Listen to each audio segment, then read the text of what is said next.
I need that sports encyclopedia. Where you at, Steve Kim? Got Trent in the cut. What up, man? The real Coach JB. My main man, Big Smitty. Are y'all ready for this? Ground like something to prove it. Came to a conclusion that it's Smitty and JB and Smitty from West Coast to your side. Worldwide, we in your city. That sounds fine. Keep it 150. We never change what's happening. Hurdle and get In any metric, Coach, you cannot have Russell Wilson. Nick gave me my first offer. Like, you got to have that store. You got to be marketable. Hockey, football, baseball, then basketball. Oh, I love this fucking show so much, man. Are you mixing light and dark at 11 a.m.? I'm elated that I can be able to coach, that I can be able to mentor these kids, and give them everything that I've learned over the last 20 years. Smitty and Jason Brown killed it, yeah, it's a rap. We what the games been missing, we switched it and filled the gap. Smitty and Jason Brown, we killed it, yeah, it's a rap. We what the games been missing, we switched it and filled the gap. You are now tuning out to the Coach JB Show.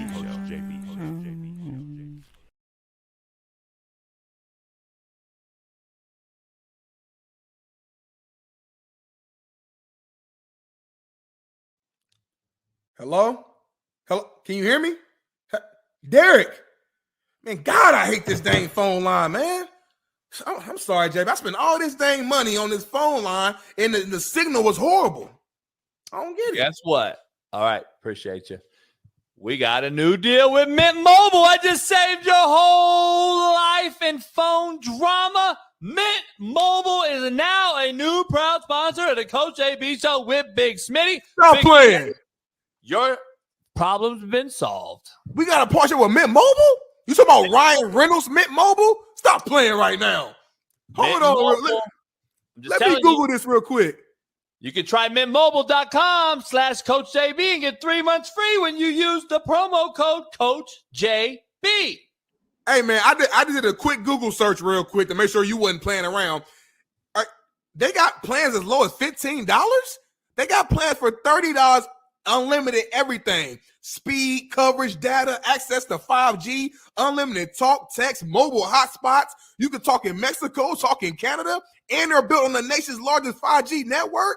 Are you kidding me, JB? Hey, and everyone wants to know how hard it is to switch to your service. Big Wireless wants to think it's hard. They want you to think it's hard, Big Smitty, but switching to Mint is super easy thanks to digital eSIM cards, which most phones now have. You can sign up and activate immediately right on your phone from the comfort of your own home. Mint Mobile does it all. Short, fat, skinny, and tall. That's why the Coach JB Show with Big Smitty is proud new sponsor using promo code CoachJB. Try mintmobile.com. This is where it's at. We got it, Big Smitty. And hold on, JB. I just read this. Last but not least, man. Hey, y'all, don't be duped by Big Wireless right now. I'm telling you, right now, Mint Mobile is through January 1st. You will receive an additional 3 months free, 90 days, 3 months free if you purchase a 3-month plan using our link below. So, hey, I'm switching over to Mint Mobile right now, JB. I'm done with this company I'm working with. They crazy. The line, it never works. The signal is out, and it costs too much money. I'm going over to Mint Mobile, JB, and y'all should do the same. Big Smitty, I'm calling you right now. JB, Mint Mobile. Mint Mobile, clear as day. I hear you clear. The new promo code Coach JB right here, 3 months free. Mint Mobile, try mintmobile.com/CoachJB and get you there free. 3 months off, family deals, all deals, short, fat, skinny, and tall. Mint does it all. Proud new sponsor. Much love. We'll see you later. Peace. Ho, ho, ho. I do it for the hoes. What up, what up, what up? Coach JB on the Coach JB Show with Big Smitty. We got a hell of a show today. It is fully loaded. T-Rich Thursday, Trent Richardson, Big Matt McChesney, Steve Kim, Big Smitty. We got a fully loaded lineup. We're going to break down a lot of things. Prime's recruiting class, the number one player flip on him. We're going to find this out here in a few. But I do it for the hoes because it is Christmas time. What do you guys think? Why is this show crazy? I mean, why is this shirt so wild? It's ho, ho, ho. Happy Ho Day.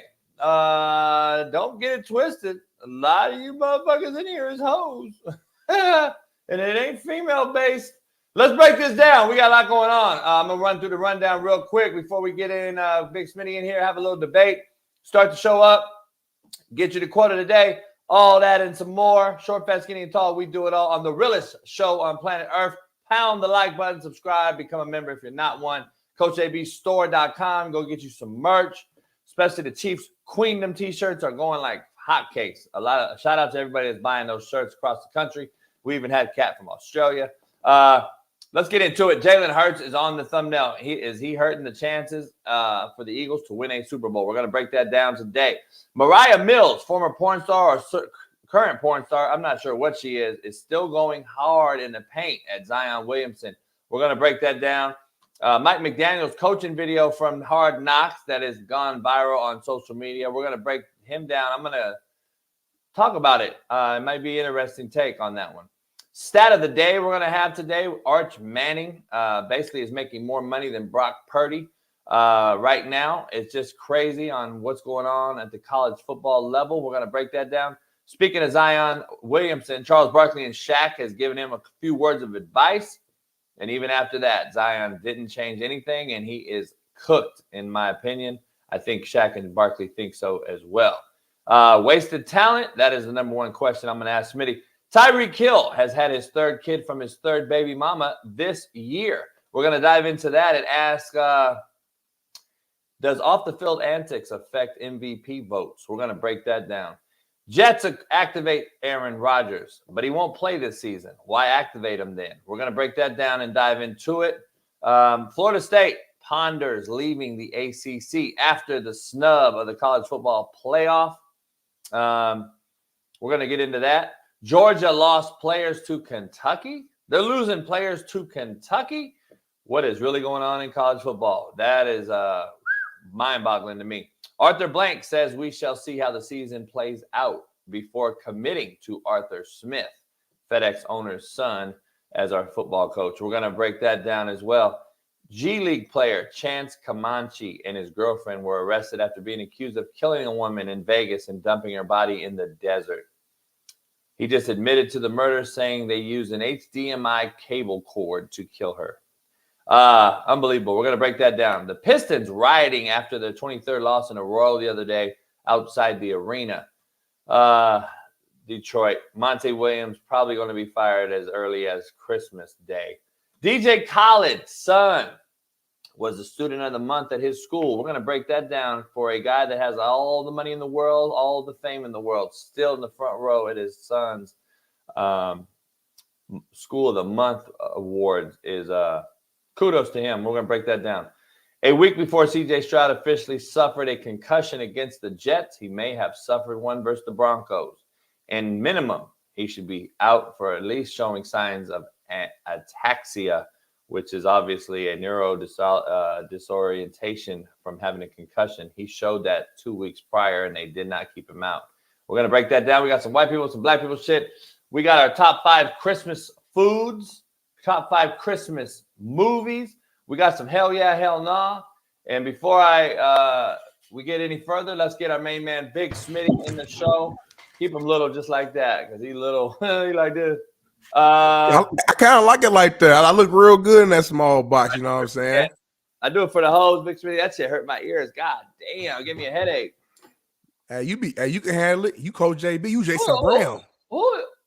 Fuck you wear? What are you? Motherfucking Christmas pimp? I'm just clean, man. You know, sometimes on Christmas you got to dress up. You know, red is the main color. You got your red on. You know what I'm saying? Paru. Ain't no shirt on, man. I got my chest open, man. Ain't no shirt on right now, man. It's Christmas Day. Your boy clean. You know what I'm saying? To get dressed up, put on something for the haters. You know what I'm saying?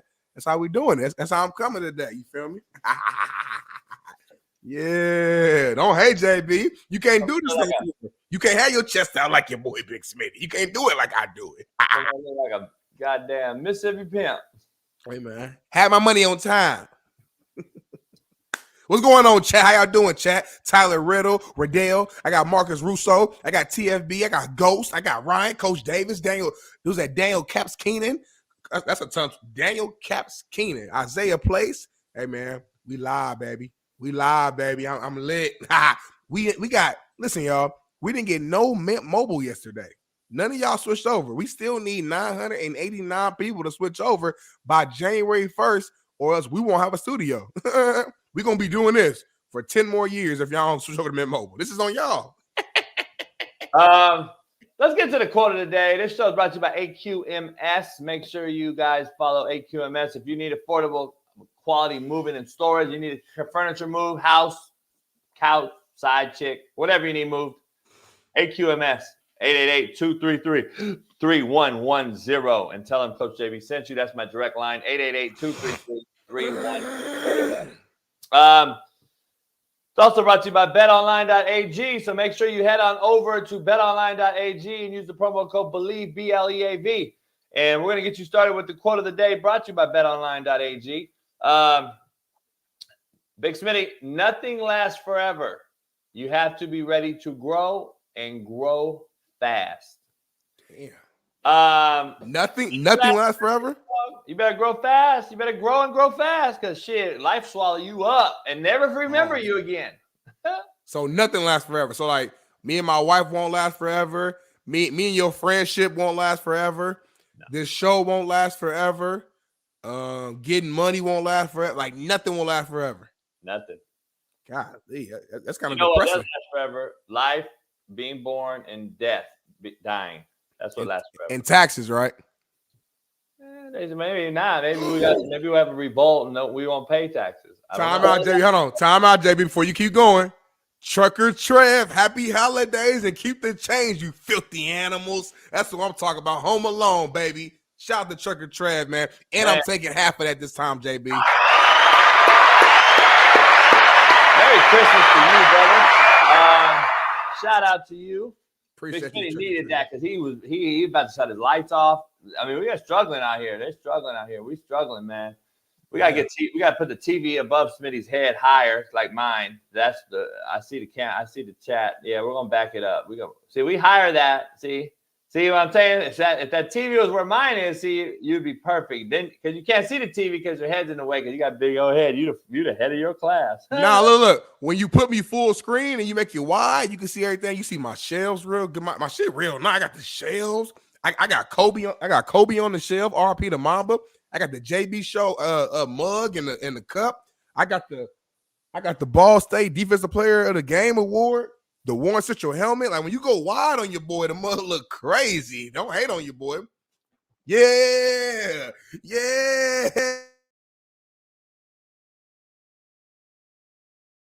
Y'all hating on your boy. But then the motherfucker might go out and he loses full service. Y'all hate me. I didn't lose service, y'all. I moved my mic and the thing. They look clean, but boy, you know what I'm saying? We try to give a cat a chance, and then the motherfucker just go out. His whole Boost Mobile account hadn't been transferred over. His Boost Mobile account hadn't transferred over to Mint Mobile yet, and then his shit just went out. Nah, the mic sound went out, man, because I moved that mic. I ain't, you know what I mean? I might switch to that wireless like you, JB. Yeah, I gave you like a $500 set, but I guess you got better shit. I need your boy to... We're gonna dive into Contrary to Belief, brought to you by Prize Picks. Head on over to Prize Picks and bam, bingo says his name-o. Reality exists in the human mind, Big Smitty, and nowhere else. Reality is not optional. Reality is not optional. Contrary to belief, and it exists in the human mind nowhere else. It doesn't exist anywhere else. Reality only exists right here. And you tell yourself what's real and what's fake. And that's why we have a lot of cats living in this false-ass sense of reality. Contrary to belief, one harsh truth of life is that sometimes the people we love the most will hurt us the most. Contrary to belief. That's real. That's real. Is real. Poll question. I got an interesting one because we're going to break into a couple of the topics. And one of them is the Tyreek Hill having 3 baby mamas in 1 year. Poll question. Does the off the field court antics, so either NBA court, NFL field, baseball field, Does the off the field or court antics cost players MVP consideration? Smitty, you know what it is. You know the truth. Like, I do. We don't want to say it. We don't say half the shit out there in the real world. The real world people won't tell you what they really do, but we know how they do things. We know that certain people, because you have either a former issue, you're blackballed. You have a strike from what you did at 18 years old. You're blackballed when it comes to an interview process. You're not going to get the job over the guy that has a clean slate. Let's just be honest. But they won't tell you that. They'll tell you on a piece of paper that you're not. You're open. You can be hired. Blah blah blah. Check the box. But it's in theory, it's not. You know they're lying. They're not going to hire you, and that is unfortunate, but the truth, all in one. You can't tell me that Tyreek Hill, who's even admitted to hitting one of his girls, been caught on other occasions, and now has his third baby this year from third different baby mama. Do you think voters are looking at that and use that over actually what he's done on the field and missing that last game to keep him out of MVP consideration? Kobe had the issue in Denver. Yeah, I'm just thinking about that. You can't fucking sit here and tell me that Steve Nash was better that year in the MVP race, and Kobe absolutely annihilated Steve Nash every time they played, and even furthermore in the playoffs just to prove a point. Steve Nash was back-to-back MVP, if I recall, over 2 times. Yeah, over Kobe, which is like stupid. We've seen MVPs get snubbed, and then so I guess that's my question to you. I guess that's the question to the chat. Do you think off-field antics are, shout out to Hector. Yeah, coffee on me, man. Appreciate you, Heck.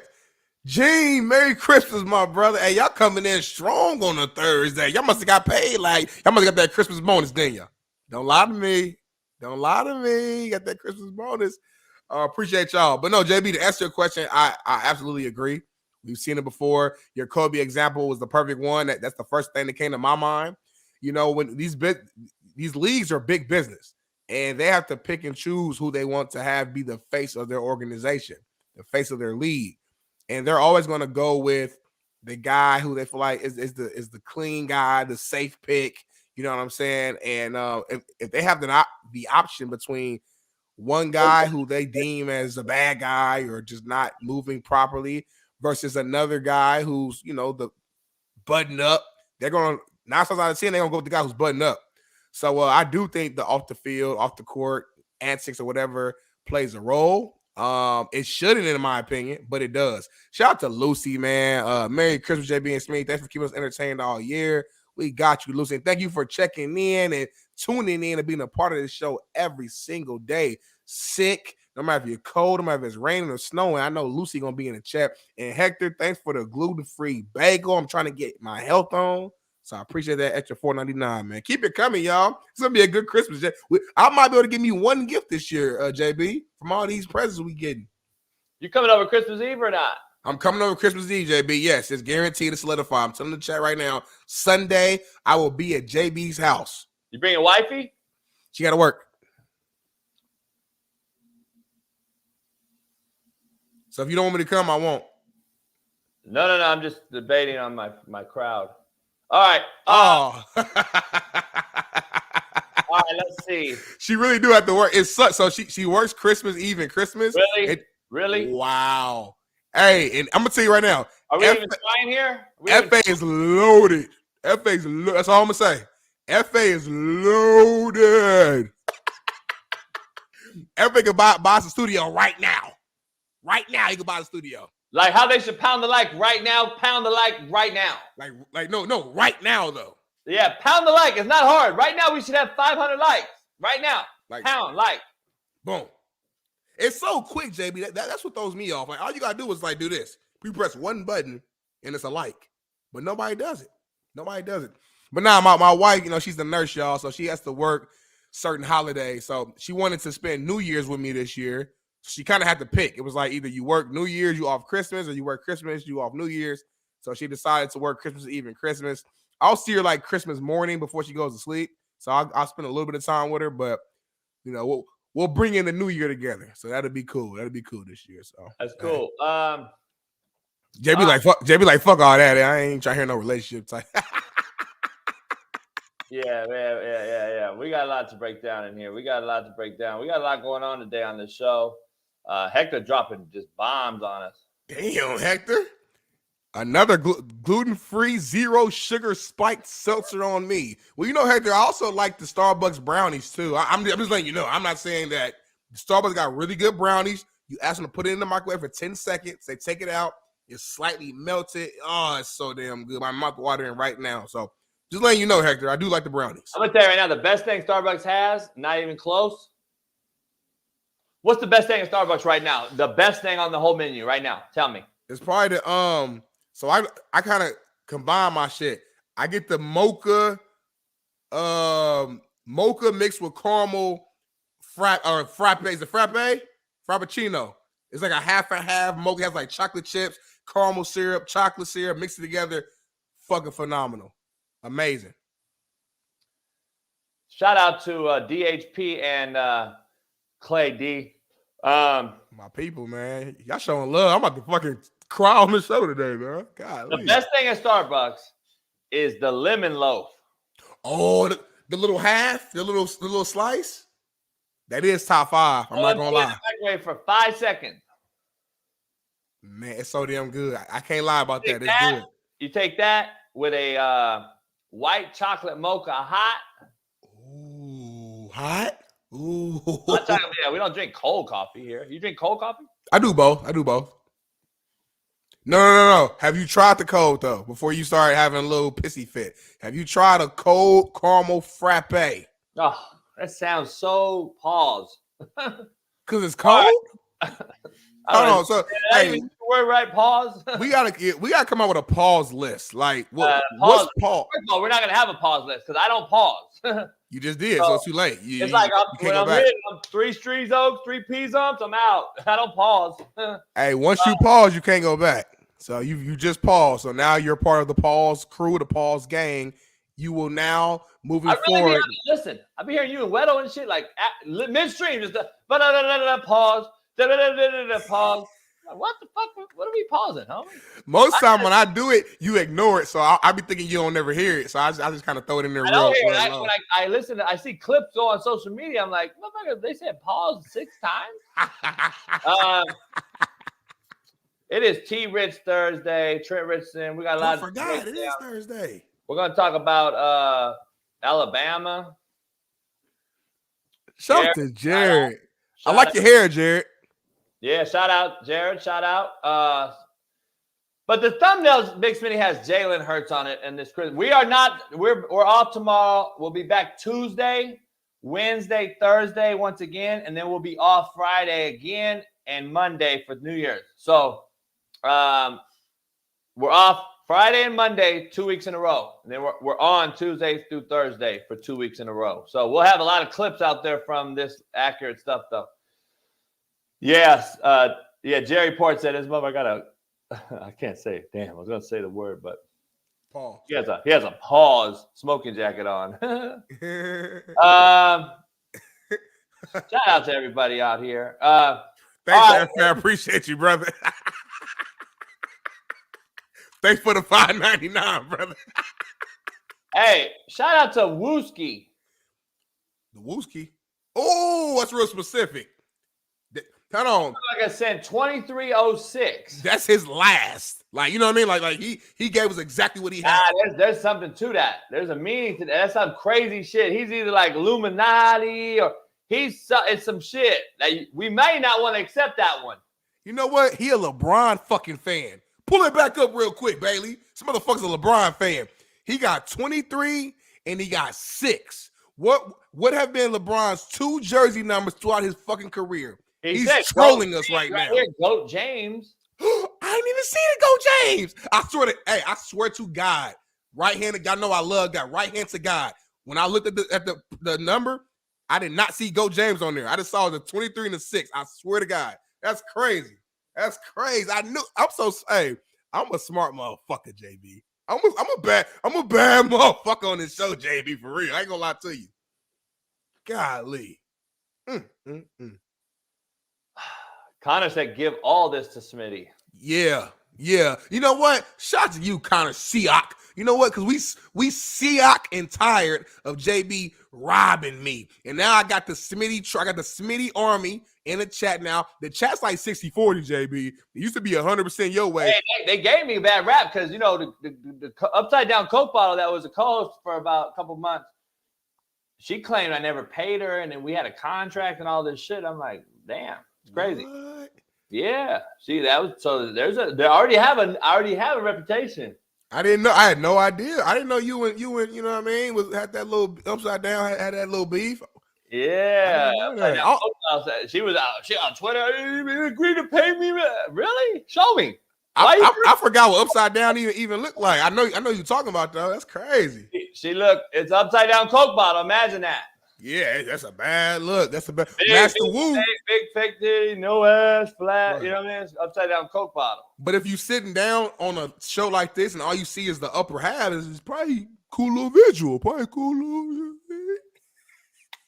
That's the big toe that's pointed up like that. I don't know. That's crazy. But I do got a Smitty Army though. So if you ever try to play me, JB, it's gonna be some problems. They will pull up. Hey man, if you part of the Smitty Army, put Smitty in the chat right now. Just drop the word Smitty if you rocking with me. Watch, I'm trying to tell you, JB, the tide is switching right now. I'm trying to let you know the tide is switching. So. I mean, we're in the cancel culture era. You know what I mean? We gotta, it's racist show. Kobe Bean, there you go, Ghost. Kobe Bean. Look, JB, you saw you the motherfucker. Smitty. Of course, Ron. Of course, Ron gonna say Coach JB. Ron hates me. He'll die for JB. But Ron will shoot you out in the open. I know you will. I know, but the problem is like with a fucking like a deer, like one of those deer scopes. What's them old guns like the first gun ever they used to use in war? What's that shit called? The first gun. Come on, you a history guy, JB. First.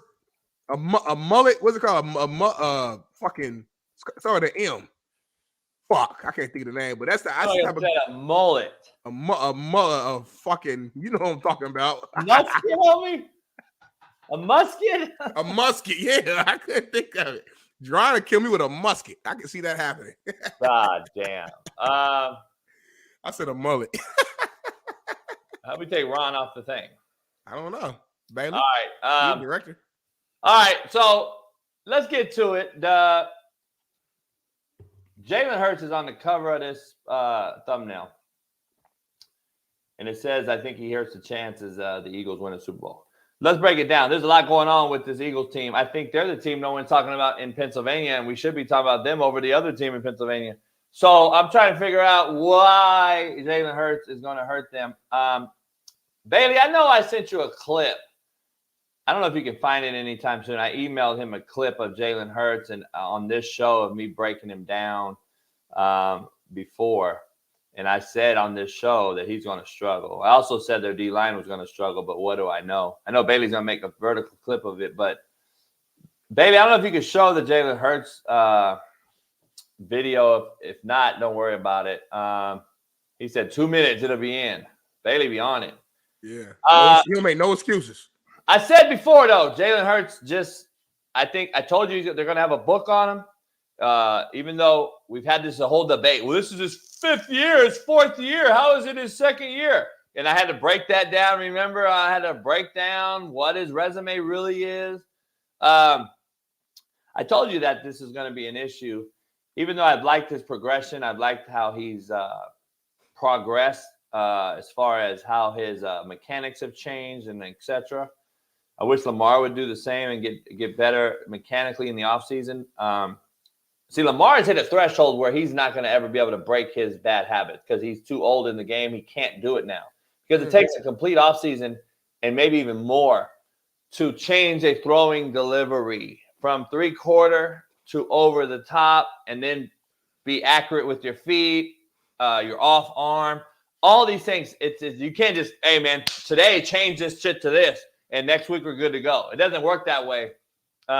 Takes a whole year almost. It's almost like a year off you need. Yeah. But we know off seasons are short, and it's just hard to break bad mechanics as a quarterback. So, but Jalen's gotten better because he didn't have as many mechanical issues as Lamar. Lamar had a lot. He has a lot of, if you watch his feet, his back foot, instead of dragging, it ends up being in front of his throwing foot, his point foot, his lead foot. And I'm like, damn, how does that work? But you see why he's so inaccurate at times. And then you see it helps him sometimes.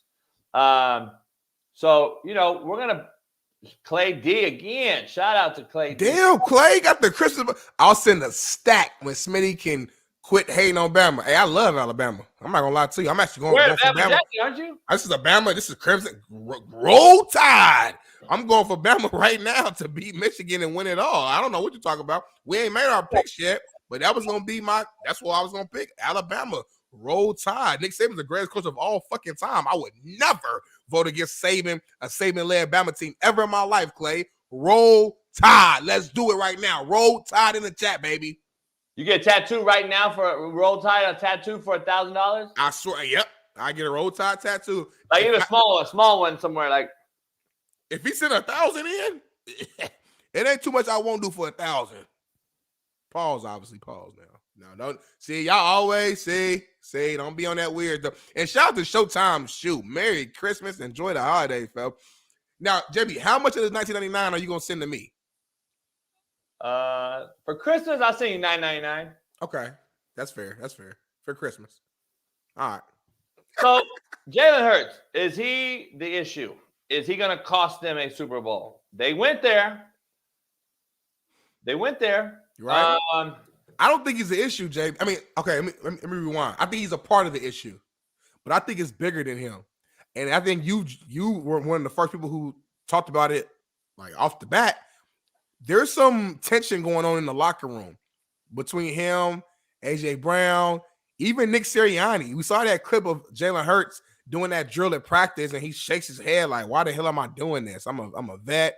I went to the Super Bowl last year. You got me dropping to the ground trying to protect the football. Like that's who I am." You got your clip right here, JB, that you're looking for? No, but this is what you have to do in quarterback play one-on-one. The underneath coverage guy has sank. Here is the open guy, wide open in his face on the crossing route. If you watch right here, you see the crossing route guy. He's the guy you check that ball down to. It's man coverage. So what happens when you throw this ball, he ends up being a runner right behind the receiver out here running a fade ball because the corner's back is turned. We used to be taught if the corner's back is turned, look for the crosser that is adjacent to the coverage. So the crosser crosses my face. I'm hitting him because it's man, and the corner we know has turned his back. So when the corner turns his back, why wouldn't you throw? It's like running a toss sweep to the back right now in the backfield. He is now just going straight to pay dirt. He's following the receiver running off his route in man. And guess what? This linebacker who's 10 yards away is chasing him. Yep. These are concepts and things that Sirianni probably rolls over in his at sleep at night, because this is something not only that helps you win the game, it also gets you first downs, completion percentage. It makes you move to 1st and 10 calls that are a lot easier than 3rd and long calls. It makes you have 2nd and short calls compared to having 2nd and long calls. These things change the game. This is what makes quarterbacks great. And I see more often than not quarterbacks taking the box score throw. We call it a box score throw. That means we want to light the scoreboard up. We want to score all the time. Sometimes you can't take the box score throw. You need to take that. And it's called taking what the defense gives you. Take what they give you. Look at that. He's running, and that's what's his name from Alabama, Smith. He's running behind him. He may score. Right. You don't know what he could score for all we know. So too many small detailed mistakes by a quarterback that a lot of people think is really, really top 5, MVP, blah, blah, blah. He's really not, and he's costing his team a Super Bowl opportunity. JB, let me ask you a question from a quarterback perspective, because I genuinely don't fully know. So when you guys have a play call, right? Obviously, you have like your first option, your first read of who you plan on potentially going to. But I guess if your first read isn't open, is it solely basically on the quarterback to just scan the field and just figure out who's the next best option? Or are you guys kind of already like, I guess, taught by the coach, hey, if AJ Brown's not open, you're next, look for Devontae. Like, is there like an order that you're coached to already look at, or is it just kind of completely on the quarterback to know? Every play is being coached up and installed with the progression installed. So you got, let's just say, a basic fade and out, or a fade with a crosser, or a fade with a 5-yard out, or a 10-yard out. Yeah. Safety indicators. There, we got 2 on the roof. We got 1 on the roof. Okay. All right. Now we know where we're going, right? Then we look at the corner's placement. Are we man or zone? Is it cover 2? Is it quarters? What are we looking at? Then we look to the adjuster. We call the adjuster, which is usually the alley backer or the flat defender. So let me break it down, Smitty, since we're going to talk about it. I like it like that. Appreciate it. Let's see. Now that right there, that was our race draft, wasn't it? Baby, can you zoom in on me? Let's see. Yeah, that's the race draft right here. If y'all missed that episode, make sure y'all go back and watch, y'all. That race draft was crazy. It got little races on here. Pound that like button, y'all. Let's just say, Big Smitty, we got a basic concept of fade, out cut. All right, here's the quarterback in here. Here's the back. We got 2x2. And let's just say here's the alley. Okay, we'll put up the whole line for you real quick. So we got a Sam backer and a 2-high look here. All right. Mm-hmm. We got a whip, free safety, corner. So that's just basic coverage. All right. So we got 2-high on the roof. 1, 2. All right. Our read key becomes this guy. Is he going to be a squatter or a beller? We have to know that. And that his placement, his feet, his eyes, etc. will tell us that. And it'll indicate, okay, is he a flat player based on his depth and alignment? Or is he a fourth player, quarters dropper, or a man turn and man cover guy? Then our indicator is here. So we go to the flat defender. When it's 1 high, there's no more. When it's 1 high, there's no more guessing. All right. We know there's our read key. 1 high. He can't squat no more. He's a beller. He is a quarter dropper or a flat player, and he has to take one or the other. He's the whole dropper that way. He's probably the flat player here. He's the third player there. So 1 high, I know where I'm going. Taking that right now. And if he wants to start peeking and being nosy, we're going to make you pay.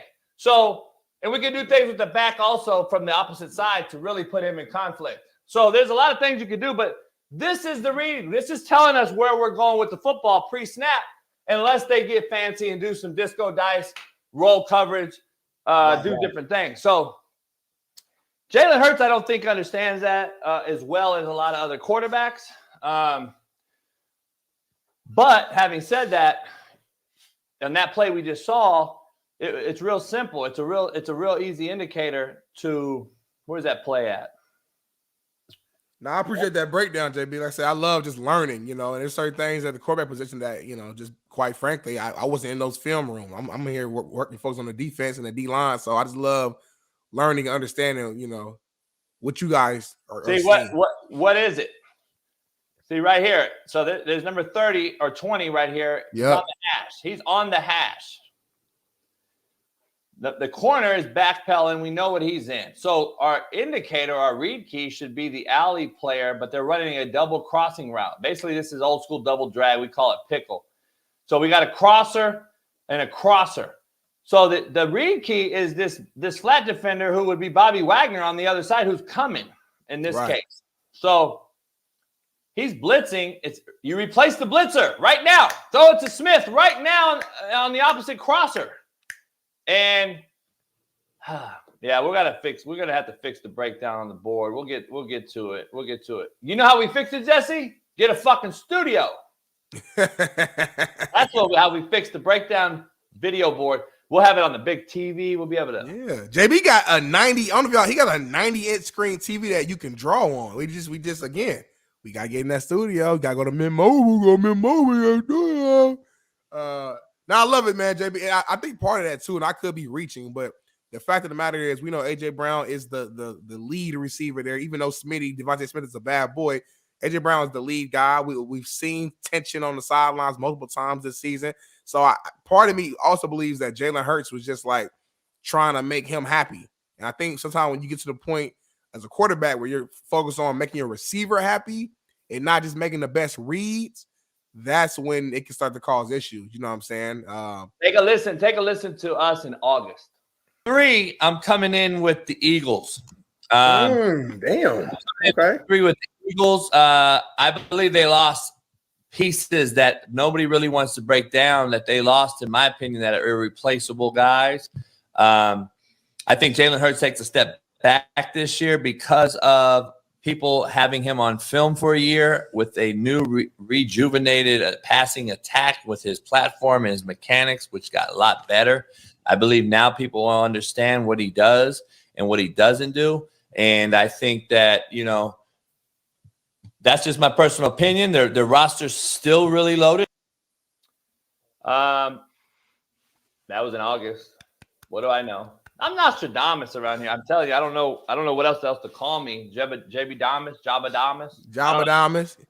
Yeah, I don't know. You've been right about a lot of stuff. You've been wrong about a handful, but you've been more right than wrong. I gotta give it to you. I'm not gonna lie to you. So that's what it is. That's what it is. Yeah, I'm just telling Matt. Hey, yo. Who is this? Who is this, JB? Because I know Ryan RYN been in the chat for like the whole time in here, but is this a, you know what I'm saying? Like who is, like, this a man or a woman? Who is this? I'm gonna take that off because I don't really know. I don't know if it's pause. I don't know what it is. I'm just gonna have to sit back. Keep going. I'm sorry. I keep going. Threw me off right there, boy. Yeah, there you go. I do it for the hoes. Hey, are you tricking this Christmas? Are you giving out like gifts and presents to you? Tricking? That's what they call it. Like, are you gonna be buying, spending money on your? See, some shit just can't be crossed. Like, you can't cross my line with tricking. Is that's a no.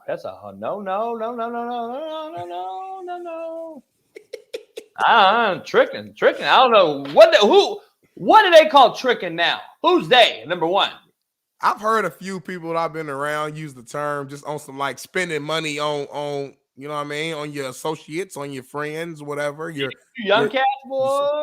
You guys got it all fucked up. You say tricking to the wrong cat, boy. It'll be scrappy. Yeah, you gonna bang on me, David? That's crazy. I thought we were cool. You know what I mean? You know my heart is at. You know what I'm saying? Oh yeah, I'm not tripping on that. Heart tricking though. That's tricking. That's like you really like you paying for it. You like I ain't never tricked. We all pay for it technically. We all tricked in real life, to be honest. But we all pay for it. But like, yeah, but that's Taco Bell. I'm a fuck. You bought somebody a steak a couple months ago. Steak out, potato. Yeah. You ate, watch the dog, clean the house. Yeah, that's tricking and shit. Barking. I think is for one thing. Tricking's for one thing. Tricking. Right. If you're giving other shit and doing a lot of things, then to me that's a paying homage. That's just okay. That's what a real person should do. All right. We got too many cats with this narrative out here that the girls should be paying. It's fucked up. We could dive into that for a whole life. Speaking of that, we're gonna get back to Jalen Hurts later. But speaking of that, this porn star Mariah Mills, she back at it. She's so trash. Back at it. Zion Williamson, since you want to send your publicist to talk shit about me every other freaking week, how about you get on a treadmill, speed 3, level 12, and maybe you'll lose some weight and go on it for like an hour or 2. Second, how about you stop drinking sodas? 3, how about you practice doing 3-pointers? Everybody's tired of seeing you do dunks all freaking day. Learn another move. It's getting boring and tired. You're tired and boring, just like how you were in bed. This is all clout. She just reading what she sees on Twitter. She has somebody giving her little scripts who actually watches basketball. She don't even know what basketball is. That's a black girl with hella makeup, hella surgery. She sound like a white girl. Hella weak. That's because she just in the industry. She just a little. She's trying to talk with her little voice. You know what I'm saying? Her little porn star voice. Man, I saw her. I looked her up when the first shit happened. Cause I never heard of her. So when the whole thing happened with Zion back in the summer, I looked her up, and I'm be honest, like that fake shit, dog, is horrific. Yeah, I've seen some of her previous work, some of her older work, and her work. So it was like she working on what was she doing? She's an assistant to men. She assists men on just like various things. And I've seen her work before. She had a few little okay pieces of work back in the day, but I feel like she looks like what she never looked good in my opinion, but she looks way worse now. You know what I'm saying? Like I don't know what she been. I don't know if it's the makeup, the surgery. To me, I don't know. Everybody their own cup of tea. She looked like a fake ass like Tyra Banks. She got that big 5 head. She got to have some Asian in her, right? I think she has Asian in her of some sort. Korean, something. Yeah, she got in her. I've heard. I'm looking at her. She's from the Valley, which is the porn capital of the world. I don't know if she's from there. Or she just put that Chatsworth and shit is where the porn industry is at. She need a warm rag though to wash your face off. Then let me look at you. I'm cool with makeup. Like makeup can be used as a slight enhancement. It's almost like ketchup for your fries, but the fries shouldn't just need ketchup. The fries should be good on their own and salty and hot and crispy. But when you need to fucking use the whole bottle of ketchup, that means you're trying to hide the fries. Smash or pass though? Smash.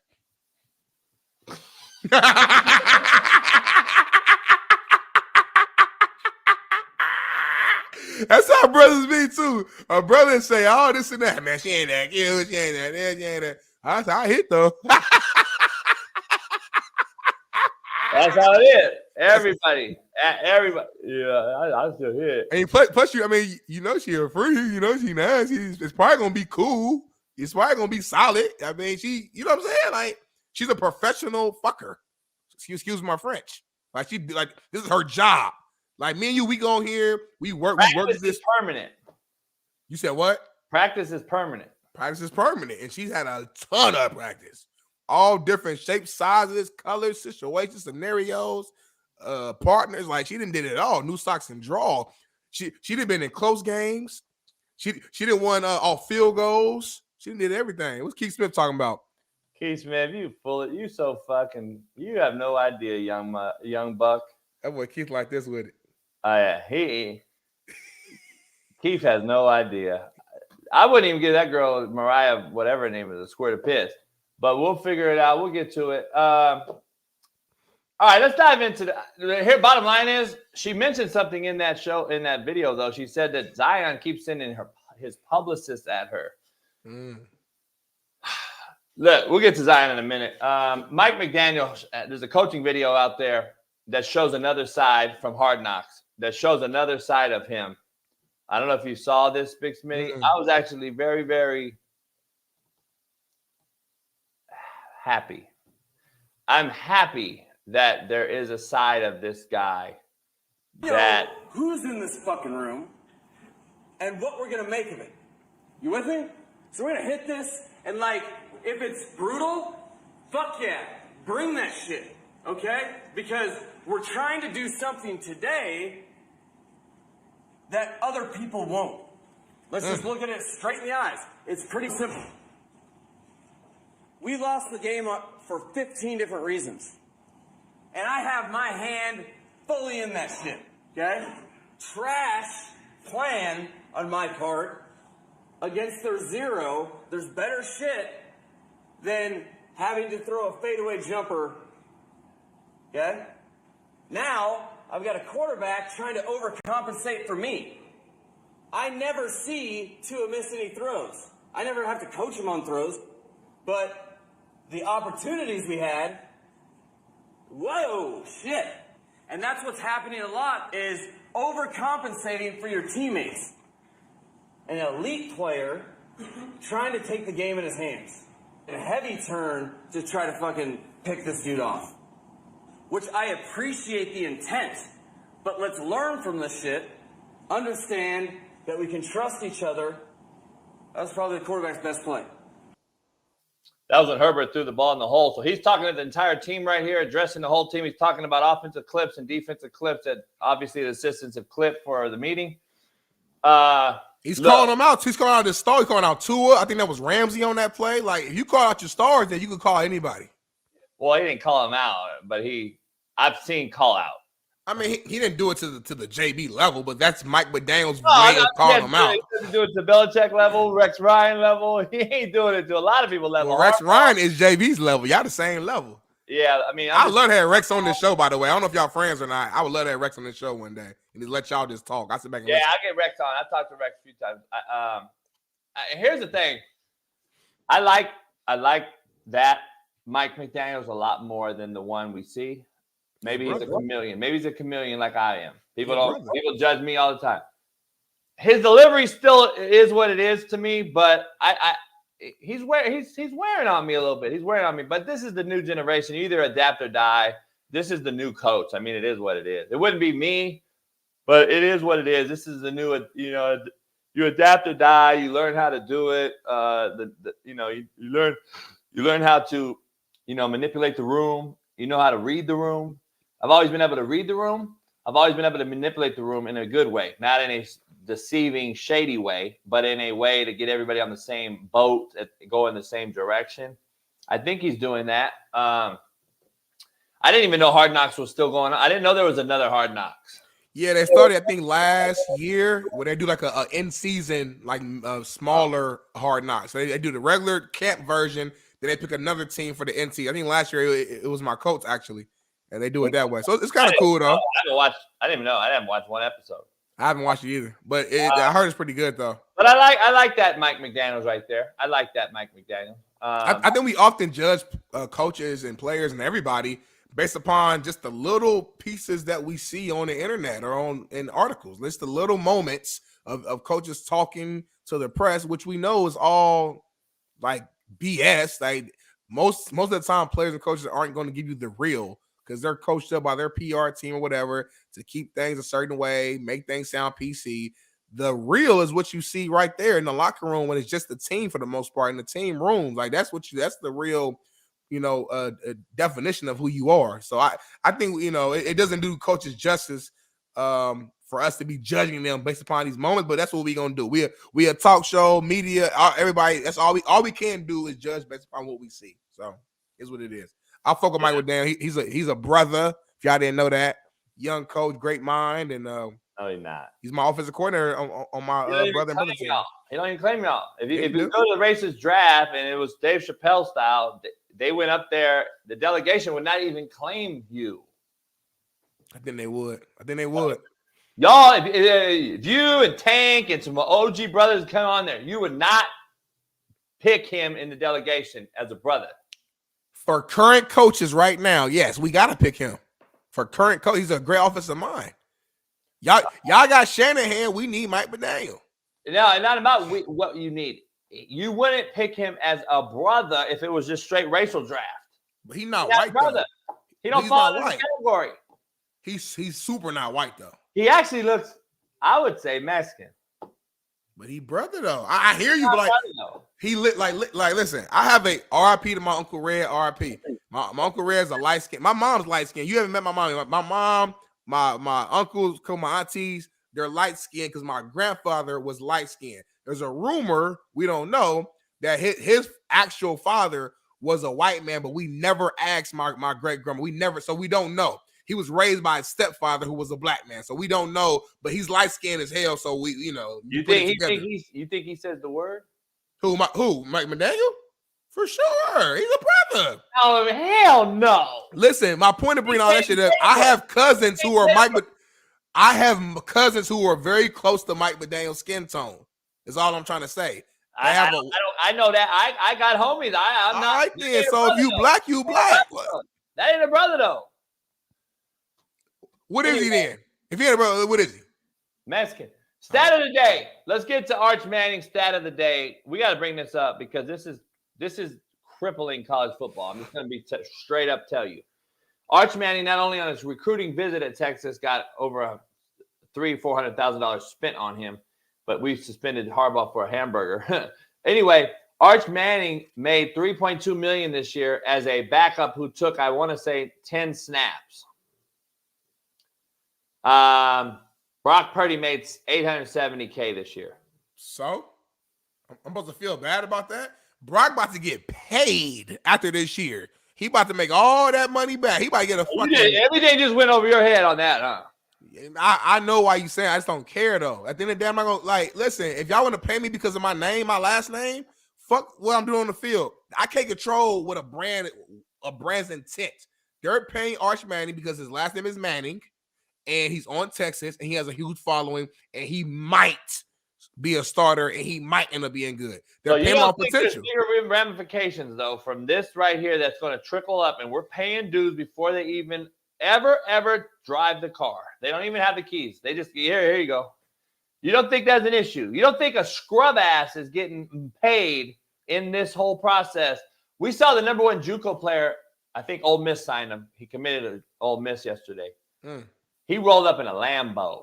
Did you see the video? From JUCO. Damn, I ain't see that video. Hey, Bailey, if you can find it, Ole Miss, it's probably all over Twitter. Ole Miss's number one recruit, number one JUCO player in the country, went to Ole Miss. He signed him yesterday. He rolls up in a Lambo. Like, and I know Lane don't like this shit either. Like, this is just becoming a mockery. It's like, come on, man, what are we doing? It's really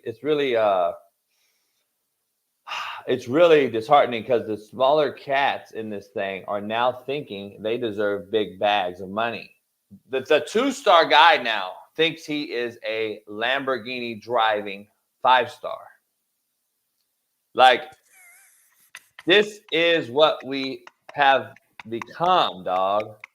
Like, come on, bruh. Like, Smitty, how fake does that shit look? Like, you know damn well you didn't drive that motherfucker. Hey, why he trying to act like he called like calm and cool when he got the car, like he not happy in the Lambo? You know damn well this motherfucker didn't know how to drive that goddamn Lamborghini. Hey, I don't hear nothing. Imagine being that as a JUCO player coming out of JUCO, you getting a Lambo. Hold on. T-Rich, don't start your shit. Hold on. T-Rich ain't got to imagine that because T-Rich had one of them. T-Rich pulled up in that fucking probably Hummer. Don't you ain't got to say nothing, T-Rich. I'm saying that for you. Don't think. That's my thing. We've been doing this with these players. We just can be open about it now. T-Rich, don't respond. Hey, T-Rich said, Smitty, don't even start. He was saying it before you even started. Because he knew because that's why he's smiling like that. Man, I pulled up in a damn Durango, got repoed when I got back. Dodge Durango. That was the shit. The Durangos were hot for a minute. Man, listen. Cats putting rims on it, beat, tinted window. Cats thought Durangos was hard. Had the 12s in the back. I know what you was doing, T-Rich and Bama. Rolling. Listen. Nah, T-Rich South, Florida boy. That's 15, though. Yeah, 15. Listen. I pulled up in that Durango, and I went home one weekend. And I came up on my brother. We were playing NCAA, Dynasty mode. You know, I'm on their ass, and I'm on the game now. Shit, I'm playing with me. My brother at Lafayette, but we all back home, whatever. We come out our older brother house, man. I'm like, damn, where my car at? I know I'm parked right here. My car ain't outside. I'm like, oh man, I gotta call my mom. I drop, huh? She fit to flip out. I called my mom. She say, where you at? I said, I'm in my brother. I'm at your son's house. She said, who? Dante house? Oh yeah, baby. They've been looking for that car for a minute. She should have told you. You could hide that mug in the garage. I didn't been there. Well, we know where to hide. We have some apartments, some little time. Like, so it's like, damn, like I didn't even know. So I'm like, how do I get back home? I don't know how she did it. She got me an Expo. She got me an Expedition. It lasts about a month or so. Then it broke down on the side of the road, and we had to get something else for. We had to go get us a little Maxima or something. Ford, man. I don't mess with Fords. I can't do Fords. Man, listen. T-Rich, I don't know if you saw JB just got a brand new clean whip with the top open. He drive down the highway and posted videos. I'm trying to see what it was. What was that? Clean. Oh, okay. NIL, JB, NIL. Oh, it's a little. a little 500 horsepower to the rear BMW 650i twin turbo. You know what I'm saying? JB look like DJ Khaled in that thing. I seen him out there. We the best. Who? Hey, JB looked like he was committing to Bama on that mug. He pulled up. Hey, hell yeah. I was like, shit. It'd be hard. See if Bailey can find it. T-Rich, what do you think about Arch Manning getting this money, man? $3.2 million in NIL. He took about 11 snaps all year long. Is that setting up the cats that are coming down the line that are two-star kids who now think they all deserve this bag? And what is that doing to college football? I don't know how you can sustain it. When there's a dude, I don't think this guy's ever going to be a big household name at quarterback. I don't think he's ever going to be the guy. And he may make $10 million before he even ends playing college football. I don't know. I'm trying to find out what it does to I just think it's giving kids false hope that are 1 and 2 stars who are now deciding to sit out. This is a new thing, Smitty. I don't know if you know this. High school kids, because of the COVID year, they're still living in the COVID year as far as qualifications. So they don't have to take the SAT, ACT right now. High school kids that don't get offered by the school they want. Let's just say this 3-star wants Alabama only. He didn't get Bama. This motherfucker will sit out a whole year and not go JUCO and play and get better and stay relevant. He'll sit out and then enter the portal and try to get re-recruited. And he's never been, because he was offered, kid. Let's say he was offered by Akron and Toledo. Yeah. He'll leave. He won't play nowhere. He'll sit out a year and enter the portal after the portal's back open after he's out of high school. This is happening. That's so stupid.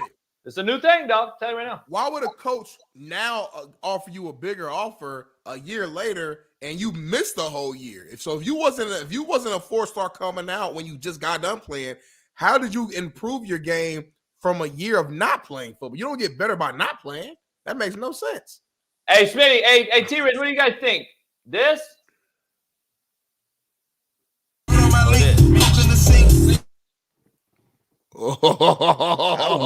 want the top off. That's what I want. You know, I'm from the South, man. You know, we pull them tops out with them old schools. Sitting sideways. Hey, it was kind of cold. I had the window up. That's a lot of people shit.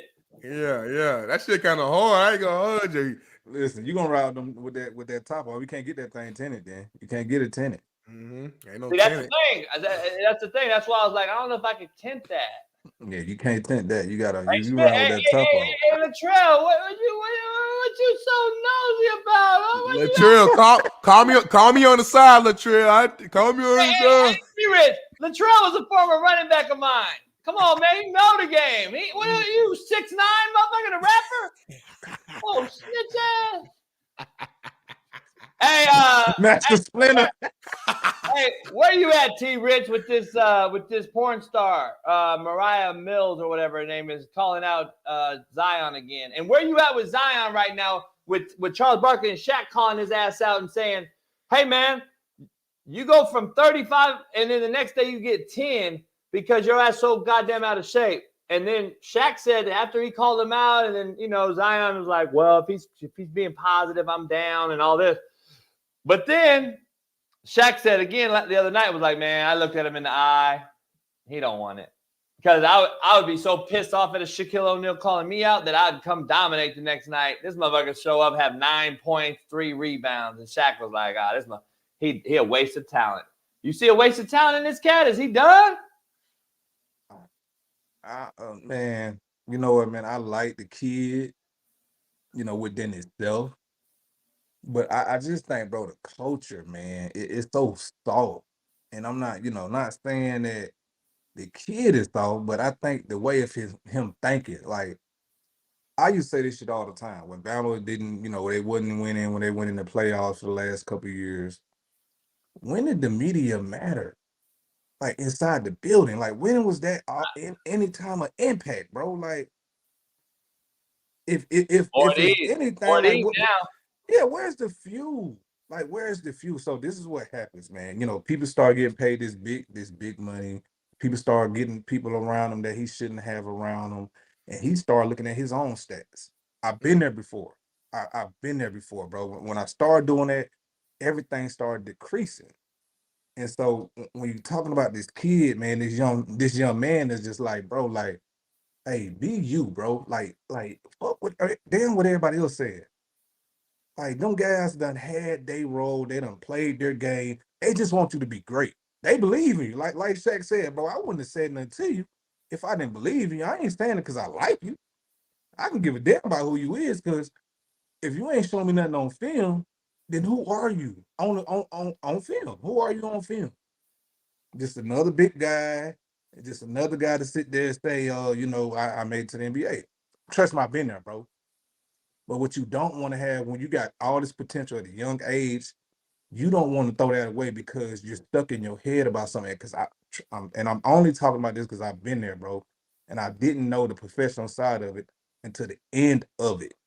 Like, I didn't get the, okay, I'm just a check. Okay, let me come in here and just do my job. Let me stop trying to take care of everybody else. Let me do what I do in this building. When they say faith, family, football, that means faith. Whatever faith you got in them. Football, family is in that building, period. And the family is really between maybe your room and the GM and the head guy in charge. And that's why a lot of people don't want to go to the NFL as far as coaches, because they can't run the show like they want to. JB, you know this. Nick Saban know this. Hell, Nick going through it a little bit right now, but he still can make his own moves because he's still at a collegiate level. But like, bro, like people gotta understand, man, like you gotta have something to fuel you, bro. Like, man, I had a teacher tell me, bro, I was in the 7th grade, and it was my fault, right? I fell asleep in the class. She hit on my desk, woke me up, just like that, right? I said, she said, "What you gonna do when you get over?" I said, "Shit, I'm gonna be on TV." She said, I love to see that. I said, "Watch me." And I'm telling this story at a church back at home, and I'm doing, I'm doing a signing, and this teacher say, I'm sitting there telling the crowd, man, it had to be like 500, 600 people. And this is the time when I was, doing the Heisman runs and fit to go to award shows and stuff. And it had to be about 500 people in this church. And I hear this lady laugh in the back of the room. And so afterwards, I signed all these autographs afterwards, and the last person came up to me was her. She said, "You wouldn't been talking about me, would you?" Then I stood up and hugged her neck. And I hugged her neck because I'm like, you're the reason I'm here. You pushed me to be here. Like, you was my motivation. Like, I've always wanted to make you sit there and say, be proud, because I knew what you was doing. That at the same time, I wanted to prove you wrong, but let you know that, hey, I am him. But like, bro, when are we gonna have that feud, bro? Like, I just don't get it. And I think today's society, bro, like we're weakening our kids, our athletes, our workers, our families, are weakening the culture of success and excellence. You know what I'm saying? When are you gonna be elite? Like, you can't be elite until you step out that damn box, bro. Period. Yeah, I agree. Beautifully said right there, man. No, I'm with you. I've been a Zion fan, but he is making me nervous, man. I'm not gonna lie. He's making me nervous that he's gonna end up being just an average role player because he won't listen to the OGs, to the vets like a Shaq, to the some of the media who's just calling it for what it is, I just think this guy has the potential to be like the best player in the world, the best player in the NBA. I really believe he has that potential, because when he's really focused and locked in and he's bringing it, I mean, the guy's damn near unstoppable because of his size, his strength, his explosion. I just think that for whether it's him not being in shape, that's what we're all going to go to. But I'm kind of with Trent. I don't know if it's like, I think part of it could be him being out of shape, but part of it is like the mindset more than anything. Let me ask you this. You think if he was with Spoelstra and Pat Riley regime in Miami, would he be this out of shape? You wouldn't have no choice to be in shape. Like, that's how they operate. He has zero choice. That's my point. That's my question. There's certain organizations that I think these coaches, especially like in Memphis, they allow it. Yeah. I don't know if Ja even does some of the things he did if he had Spoelstra or Ham or somebody that's kind of more hard nose. Yeah. I don't know. It's interesting to say. It's all about, I think, some direction and buy-in to it. I don't know if certain guys respect certain guys. And it's hard. Talking to Tank the other day off the record, it is hard to do this now in the NFL and the NBA and as a coach, because they only hire guys that are, sometimes they hire the weak coach. Yeah. Because he can't manage a guy that makes $30 million a year when he only makes $2 million. And the owner and the manager or the head coach, as an assistant coach, the head coach only hires weak assistant coaches because he knows, man, you ain't gonna tell Lamar Jackson shit.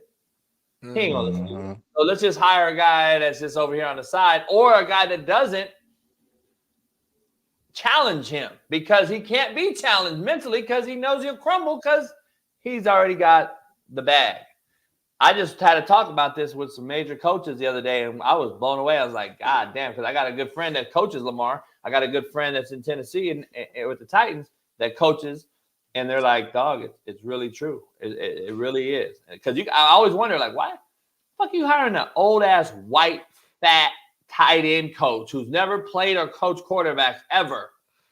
And this motherfucker's coaching, certain guys in the NFL. It's been happening that way for a long time. And then coaches were telling me, shit, they hired those guys because who are you going to hire? You going to hire Steve Young to come out there and rip his ass and get after his ass? You going to hire John Gruden? That kid will be gone. We won't even get him back for his second contract. I'm like, God damn, is that political, man? But it is. Trent, shit, it is. Unfortunately, that's what it is. But, hey, Trent, moving on, I got to ask you, Tyreek Hill had his third kid from his third baby mama this year. The question I have for you is, do off the field antics, because we know he's admitted to choking a girl and hitting a girl, all this different shit. He's got a bad issue from college. Do off the field antics hurt you in MVP voting, in your opinion, when it comes down to the voters who make these decisions? NBA, baseball, guys that have had issues. Do you think that the voters look at it, even though they won't say it? They'll never admit it. They always say, oh, it doesn't have nothing to do with them on the field. You know damn well it does when it comes down to it. It's like hiring a brother. Me and Smitty were talking about a guy with an ex-felony that he got at 18 years old that's on his record versus a guy that is clean as a whistle. Even though the papers say, we can't hire you, they're not hiring you. And I think that the off-the-field shit is costing some of these cats, I guess, Hall of Fame status when it comes down to it. Because an MVP helps you get towards that Hall of Fame jacket a little bit more. So does this hurt Tyreek's having shit like this, blemishes like this? Of course, man. You look at guys like, prime example, Michael Vick. One of the most talented players that ever played the game in the NFL. And at the time when he went to jail for something that he wasn't even involved in at the time, like, bro. He do every day in the hood, by the way. Yeah, and that's something that you see every day in the hood. Like, that's something that he known growing up. But when you see a guy like that, bro, like, it was making $100 million. Like, he go down for something that, what happened with his family. And he get 2 years for that. It was never the same after that. Like, and that's why I give Andy Reid so much credit, because Andy Reid still got that man another $100 million contract. Yeah. Oh yeah. Yeah. That's crazy. You look at guys like him. You look at guys like T.O. I mean, as talented as T.O. was, he was never in the MVP run because of off the field stuff. But even beyond, I'm glad you brought T.O. up. Like, the Hall of Fame, he's first ballot.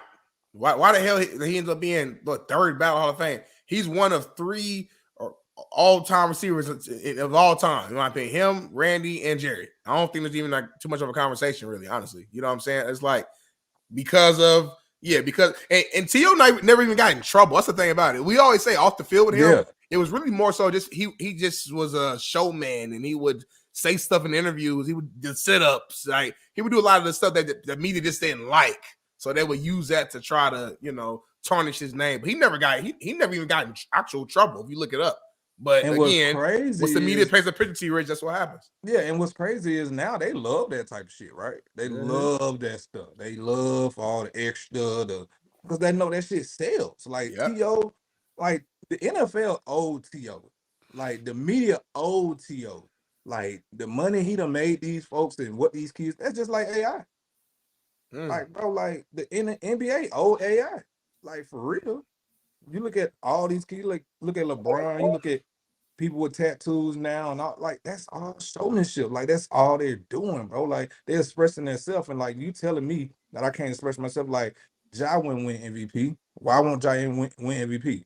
This man got in trouble for having a gun, and it wasn't even what he had 2 guns, but I mean, 2 different times or 3 different. He got like 3 things with the kid, pistol whip. Then he had the other issue. He had the red dots on the security. He got all kinds of shit. Yeah, he had all types. But that last one was like he wasn't even doing it, but over the top. But it was over the top for the NBA. So like, oh, they got to give him time. They got to give him. They got to take from his money. They got to take optics. Yeah, yeah. Like, bro, it's crazy, bro. But Tyreek won't win MVP because of the off the field issues. That's just like when you're talking about just talk about today's society. Chris Brown ain't even got #1 Grammy because all that shit happened when he was what 16, 17 years old with Rihanna. Like that, man, it's crazy. I think it was 18, maybe. I don't know. Yeah, but look at Rihanna. She's a billionaire now. You get what I'm saying? Like, it's no way that we can win as men, and not to speak bad on women, but it's a lose-lose situation. And women, to be real with y'all, bro, like if you got a child and you got a son, like this is what your son is gonna have to face. Like I know a lot of females be like, "Oh, he just been." No, bro, I'm telling you this because I have I got female daughters. I got daughters, and I got sons, and this is the stuff that we're gonna have to deal with, and the stuff that I gotta teach them at an early age. Like, hey, bro, like you can't do certain stuff because of who you are, and it's worse now because my son's #1 athlete in the nation, and he's already been looked at, bro. Like, and it's crazy that these folks are on him at this age, bro. And I'm trying to keep my son a kid long as I can, but long as this NIL shit going along, hey, I'm trying to switch age groups with my son and my daughters right now. Hey, you know the cool part is I'm a realist. Like I've raised pit bulls my whole life, and I'll never let something touch them, hurt them, nothing like that. I'm against it. I grew up in Compton where we used to fight them. We used to cockfight, big money, cockfights. Pit bulls. Roy Jones Jr. That's what we learned. Yeah, I mean we had a ring in Compton. There was a ring in the hood in the alley, man, and the cockfight ring, the pit bull fight ring. That is something that we saw. I look back at it now, like God, it was disgusting that you grow up, but when you're young and you're embedded in that nature, in that environment, that's what it is. Yeah. And Vic was raised in it, but I'm a real one. And why nothing happen to these folks? 5,000 greyhounds are put down every year after they race them. See, I broke this down because I've done a whole show on this Michael Vick dogfighting thing versus the shit that no one wants to bring up. They will race a greyhound, which is the most watched dog races in the world, and they will go kill them right after the race, and they bury them under the track. They bury them under the track. Like, greyhounds are killed every single day. I ain't never heard nobody advocate for a motherfucking greyhound or put a dude in jail for a greyhound death. So, like, I'm like, keep it real. We gotta have it the same all across the board. So I don't know. It's just different to me. JB, you know who that's catered to. Like, I know. Yeah, I mean, staying with the horses. Yeah, Staying with horses. like it's just a lot out there, bro. That you know, as athletes, we get painted in a bad light, and I'm not even trying to paint it as a white and black thing, but as athletes, as the guys that's out there actually playing the game, being a part of it, like we get tarnished in a way that, like, we can't regain our name back. Like the whole stuff with who was it? Reuben Foster with the girl and all this other stuff. Like, bro, like that man right now. They I think somebody just signed him, but and I love this man, bro. This is like my little bro. But the situation with that female got him where he at right now, and she come back and say that, oh, he really didn't do that. And that's messed up. Like, bro, that man whole name, bro, like it's messed up. But like going back to the animal situation, bro, it's like come on, man. Like, we eat animals every day. But y'all gonna sit up here and say it's bad when Hey, Yeah, okay. But bring it full circle though, back to because we all over the place now. But like bring it back full circle. Hey, I do think it affects the MVP though. Like I do think it affects MVP. It affects Hall of Fame. It affects fucking what.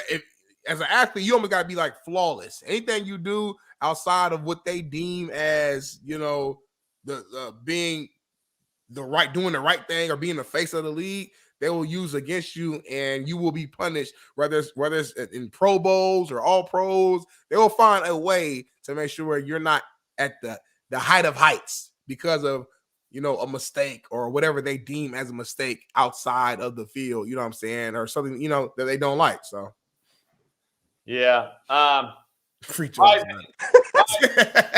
G-Rich, I asked you that there's a team maybe pondering coming on over to the SEC a little sooner than later.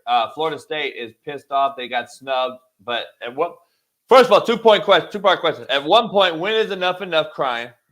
Now people are getting tired of the crying because that's all they keep doing. They're gonna sue the college football playoff. All this shit's going on. Now, as of yesterday, they're trying to maybe possibly move into the SEC. Can't beat them, join them scenario. Where are you at with them pondering moving from the ACC to the SEC now and trying to get in there with Texas, Oklahoma, and these other new additions? I really feel like they should have been trying to do that. Like between them and Miami growing up, like they should have been trying to do that, right? And you look at teams like that, bro, like if y'all say y'all want to be in the Power 5 or y'all say y'all want to be in the toughest conference and y'all can be like I think people don't realize, like when we're talking about the SEC, it ain't about okay, you're going to win one game and you having a great season. No, we're talking about doing that shit every week, bro. Like every week, week after week, and I'm talking about that's a lot of tough sledding, like. And then when you don't get success or you get put in a place like one of our worst teams right now, bro. Like I think we got 4 teams in the top 20 right now. Like that's why people be like, well, we had a down year at the SEC, but still, bro, like we beating on ourselves though. Like that kind of be the weighted scale on that, right? But I think that they should have been trying to do that. But all this, they trying to protest and all this other shit. Like, bro, come on, man. Like, it's not a problem when Alabama's not in the playoffs, bro. Like, that's my biggest thing. Like, now it's a problem that they're in it. Like, if you're gonna be mad at anybody, like, be mad at damn Washington. Be mad at yourself because y'all didn't put up a good game in this ACC championship game. Period. Be mad at Michigan because they didn't put up a big game. Like, come on, bro. Like, we beat the number 1 team in the land, man. Like, y'all say they was the best, but they had the record and all this other shit. We whooped their ass. And I really think Nick took the pedal off the foot off the pedal for real, because he really want 2 SEC teams in there. And Kirby is like his son. I really think Nick took the damn foot off the pedal for real. Big Matt McChesney's in the house. 0 to 60 pod. Make sure you follow Matt. Good morning, Matt. I appreciate you coming on. You walking into a discussion. We're talking about Florida State bitching and moaning about not getting in the playoffs, now wanting to get out of the ACC into the SEC. Can't beat them, join them scenario mindset. You heard Trent right there on that. You and I agree. I think Pac-12 this year, I would argue with Trent that we beat up on each other as well in a similar fashion. Washington beating Oregon twice in the top 10, I think solidified them, putting them in this deal, as I thought they maybe could have even jumped Michigan at the end of the year after the performance versus Iowa. But they wanted that Michigan Alabama because they want Harbaugh out of there, in my opinion. NCAA does. Where you at, Matt, with that argument? I am a huge proprietor of figuring it out on the field. I hate the committee. I don't like people sitting in a room or like sitting around and picking who plays. I think it's fucking ridiculous. If I'm Florida State, I work with a couple of guys that are at Florida State. I think they got absolutely and totally jobbed. I mean, the problem with this whole thing is, I think, and that's the entire point. Like, Well, I think that Alabama is going to kill them. Well, isn't that the whole point of playing the fucking game? So, like, if Georgia's in a situation where they can lose once and it's supposed to mean something, then why doesn't Alabama's one loss to Texas mean anything? Like, if Alabama's beats Georgia and their one loss keeps them out, why doesn't Texas beating Alabama keep them out on their one loss when Florida State doesn't have a blemish? And they, regardless of the quarterback situation, because that argument is played out, and that's the only argument people have. Like, they solidified it by putting Texas ahead of Alabama, in my opinion. I get it, but Texas should be in. Alabama should be watching. The SEC shouldn't be in this year. And I know that's crazy. And I'm not saying that Alabama wouldn't beat Florida State. They probably will. But I'm a huge do it on the field guy, and Florida State was undefeated. They played the schedule they played, which wasn't terrible, but it also wasn't great because of the situation they're in the ACC. And we've been talking about, I'd say 2 years ago, bro, like maybe 18 months. Like, I remember distinctly on this show talking about Florida State, Clemson, North Carolina, and Virginia all leaving the ACC as fast as humanly possible to get into the SEC, because that's the move. Like, the ACC is fucked. They're going to be gone here pretty soon, and those teams are going to have to scramble to find homes. And honestly, I mean, why wouldn't you want to be in that conference? That's the best conference in football. It's just getting better with Texas and Oklahoma. With 12 teams moving forward, we won't have this stupid-ass problem anymore. No one gives a shit about the 13th team. But this year's bad, man. And look, I played on a team that got fucked out of playing for the national title, and we got fucked by a computer, and we did everything on the field that you could do, and we even tried to honor America, and we still got fucked. And the communists to the east didn't, and they got in. So when the computer or the voters or the committee fucks you, it's just different. It tastes dirty to me. Honestly, it wouldn't matter if it was Alabama or Auburn or Tennessee or LSU if the situation is the issue, not the school. To T-Rich's point too, besides Clemson though, winning a couple, the SEC pretty much they've been the representative, and I think they look at history over anything else. And the bottom line is, why didn't Georgia get in then? If they're looking, you're not leaving an SEC champ out. You and I knew that. But okay, but if we're going to sit here and all argue about the top 4 teams, why isn't Washington out then? Why isn't what? They're undefeated. Why isn't Washington out and Georgia's in? Because Georgia's a better team than Washington. If you put Washington and Georgia on a neutral site, Georgia would be a 10-point favorite. And don't tell me I'm wrong. That's a fact. I agree with you on that. I thought Georgia should have been in as well. If we're going to sit here and I think all of us are in agreement on this. I don't want Washington out. I work with a bunch of guys there too. I'm biased. I love the fact that they're undefeated. They played their schedule and got in. Awesome.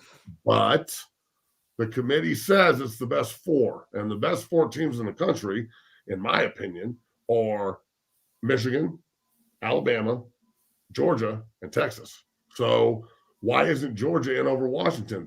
Washington's undefeated. If we're talking about just that contradicts your point of Texas beating Alabama and Alabama beating Georgia.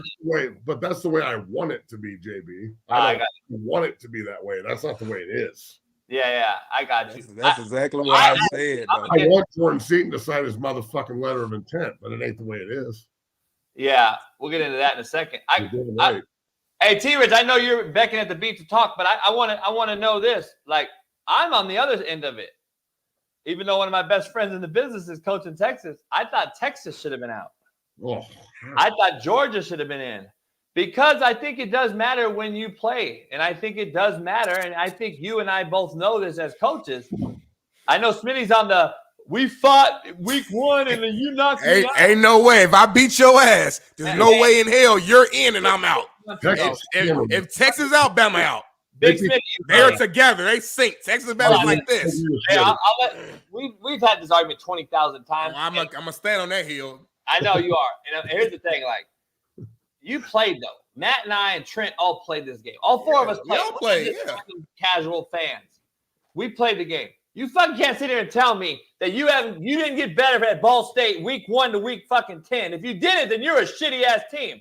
So teams get better, bruh.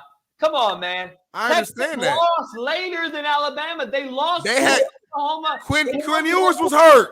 Hold on, bro. They lost to Oklahoma, who lost to Kansas with a backup quarterback, who lost to Oklahoma State, who lost to Texas Tech. Okay, and when you do that, remember this.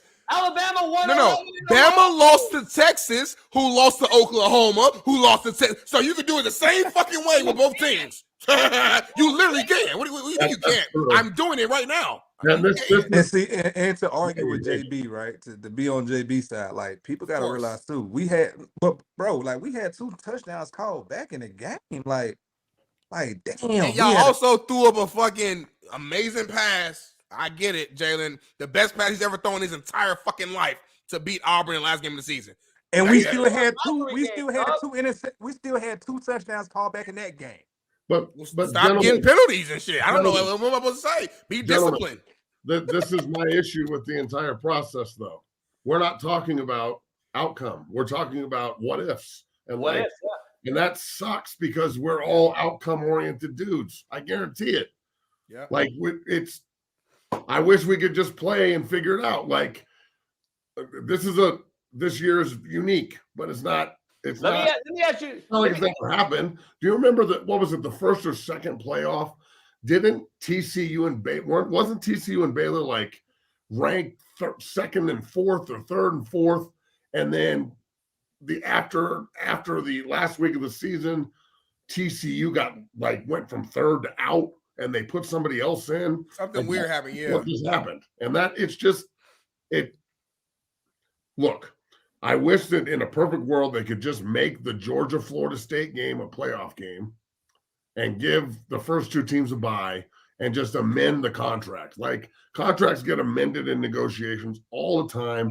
Go get it amended and fucking go. Okay, the Sugar Bowl now, excuse me, is a playoff game. And Georgia and Florida State, you 2 are playing in the playoff and the winner goes to play blah. I mean, I'm sure that it's more complicated than that, but fuck, man. I mean, that shit sucks. I know. I would argue this, T-Riz. I would argue this too. And I just have the gut feeling this is how it would have went down. Nobody will know. None of us know. I got Kirk Herbstreit on the show next week. I'm going to ask him. Whoa! I got to ask you, T-Riz, if Oregon would have beat Washington, let's just keep it funky. Pac-12's out. Either Pac-12 team would have been in, and Georgia would have been over Florida State. Florida State still would have got left out. I'm trying to keep it real. That's the bottom line. They still would have been left out. You would have Georgia in there and not Florida State. Let's just keep it real. I agree. Yeah, I agree. There's nowhere they're getting in, bro. Like, I don't care what people going to argue or say that if they do this and they're not going to get in, bro. And you look at their field of play, these last few games, it wasn't a playoff team looking like but neither did Alabama. Alabama didn't look like a playoff team. They barely won at Auburn. Bro, you talking about Alabama and Auburn? Yeah, but we're talking you can't. I'm not going to sit here and say that's like Colorado State, right?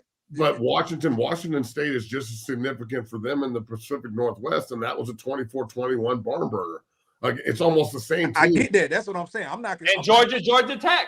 I'm not saying nothing about that. I'm sitting there saying, like, you're talking about the last game of the season. That's the biggest rival in the world, other than Michigan and Ohio State, right? And those games always be not a blowout. I would never bet on any one of those games. Well, Alabama and Georgia is always a dogfight. No, I'm talking about Alabama.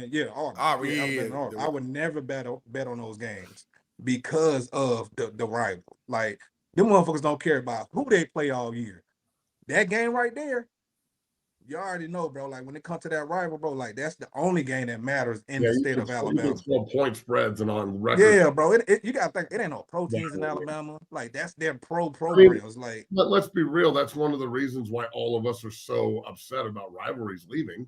Yeah. It's not necessarily like the rivalry not being. It's the day after Thanksgiving, like this happened again. Being selfish here, I'm talking about myself, but playing in the Big 12 North my whole life and being a Big 8 kid, having Nebraska as your rival your whole life, and then one day you wake up after Thanksgiving and now you're not rivals anymore.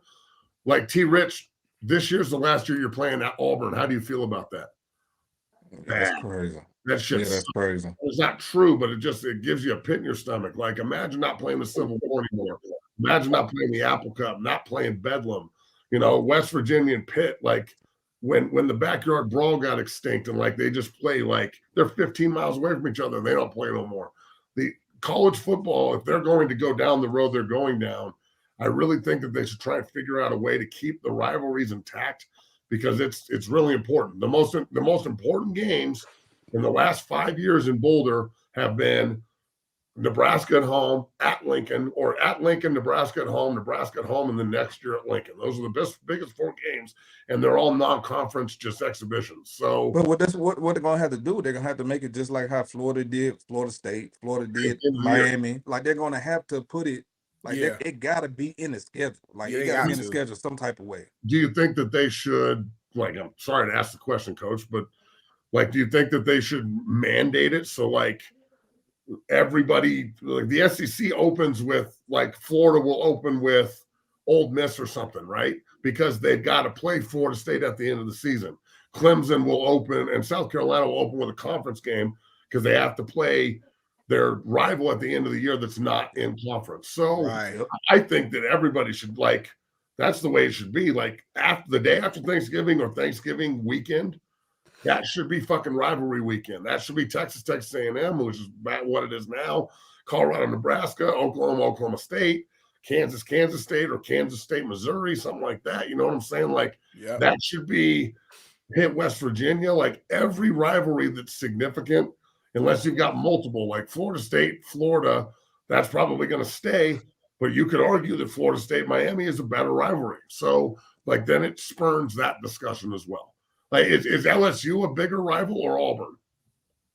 It's Auburn, but LSU is a huge rival for us, though. Like, historically, is it Auburn? But like, recently, is it probably LSU? Yeah, it's bro. It's crazy because in the SEC, like, you got a few, like for Alabama. Because Arkansas and LSU is your rival. Fuck. Yeah, you got Tennessee for Alabama. You got Auburn for Alabama. Then you got LSU now. Right. And I think that became more of a significant when Nick was there and, all this other shit was going on. And then he left there and he went to lead and came back, and that came as a big rival. But I think even what you saying with that, I think like the model that Nick has kind of put upon us, like play a big team at the beginning of the season, and then you still got your rival at the end. Like Nick has been doing that for years. That's just like now. Like, you done played with Texas 2 years in a row, and they're in the SEC next year, so it's already a rival because dated back years before that, before we even played in Pasadena, it was a rivalry. That's how it started with Bear Bryant. That's how it started with, it been like that for real.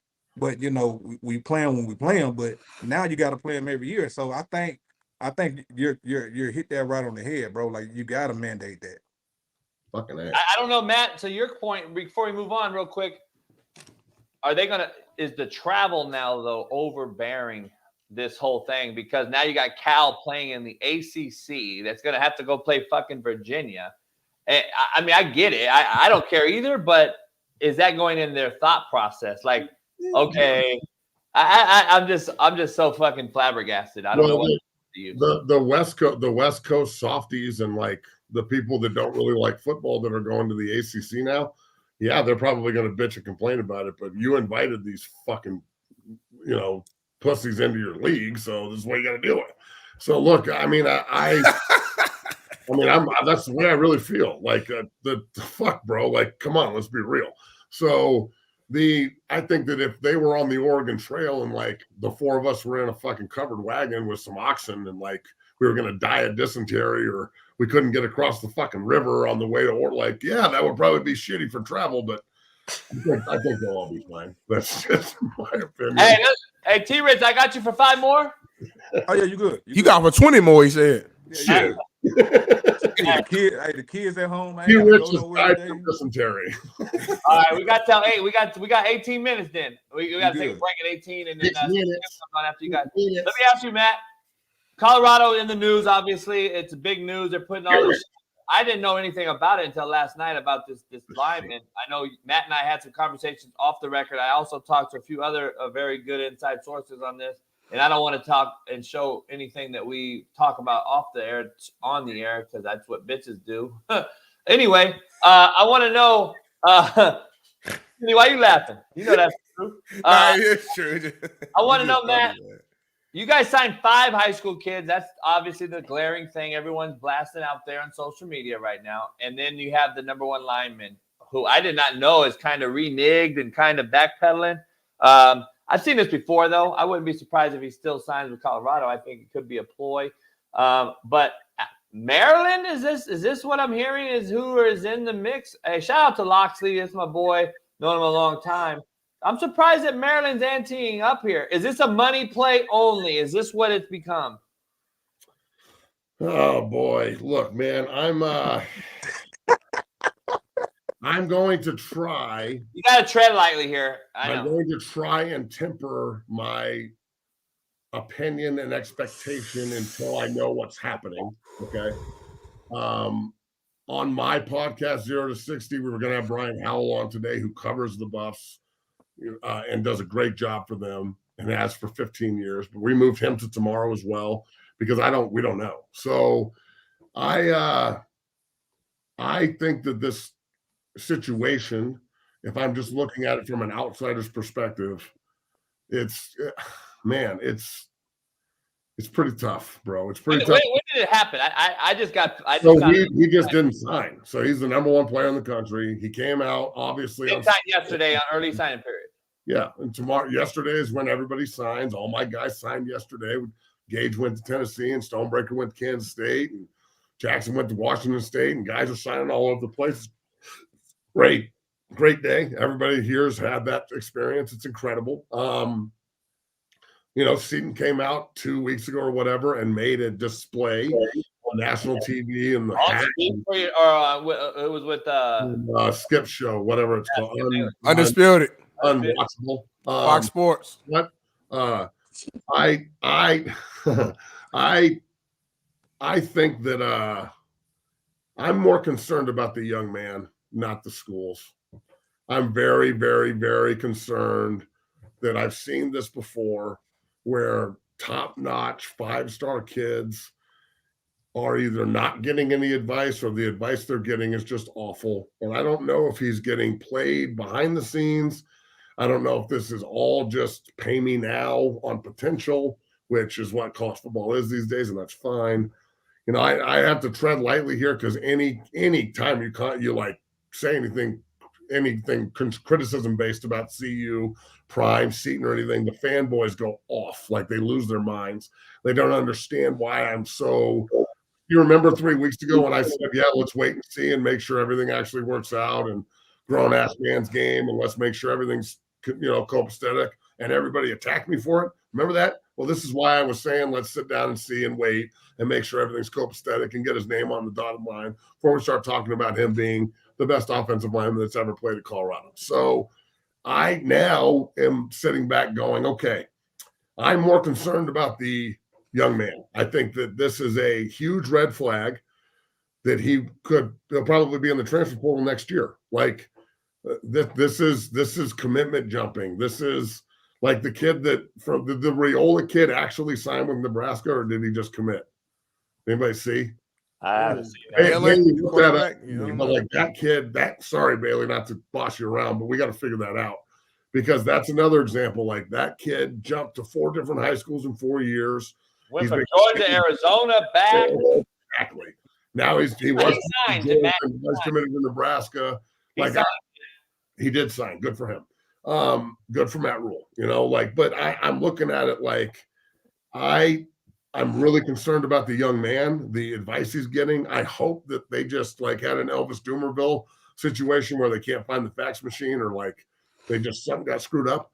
But his Instagram posts and everything last night were kind of broad and cryptic. And then this morning, Shador Sanders is on Twitter posting, if you're not with us, then, kick rocks, essentially. Like either you're with us or you're not. And Jordan Seaton is the one that came out and talked about If you're a dog, come to see you. Why wouldn't you? Blah, blah, blah, blah. He's got a gold jacket. He'll help me get a gold jacket. I don't think that this is a bad look on Coach Prime at all. I don't think it's a bad look on Colorado at all. I think it has the potential to be an awful look for the young man, but no one will care. There's so many fanboys out here that don't understand why this is relative and significant. We all know the commitment level it takes, the fact that you can't run from adversity. Like the other thing is we haven't really talked about is the expectation, bro. Like the expectation of this kid is to come in and be Orlando Pace, Walter Jones, like best left tackle that's ever played ever.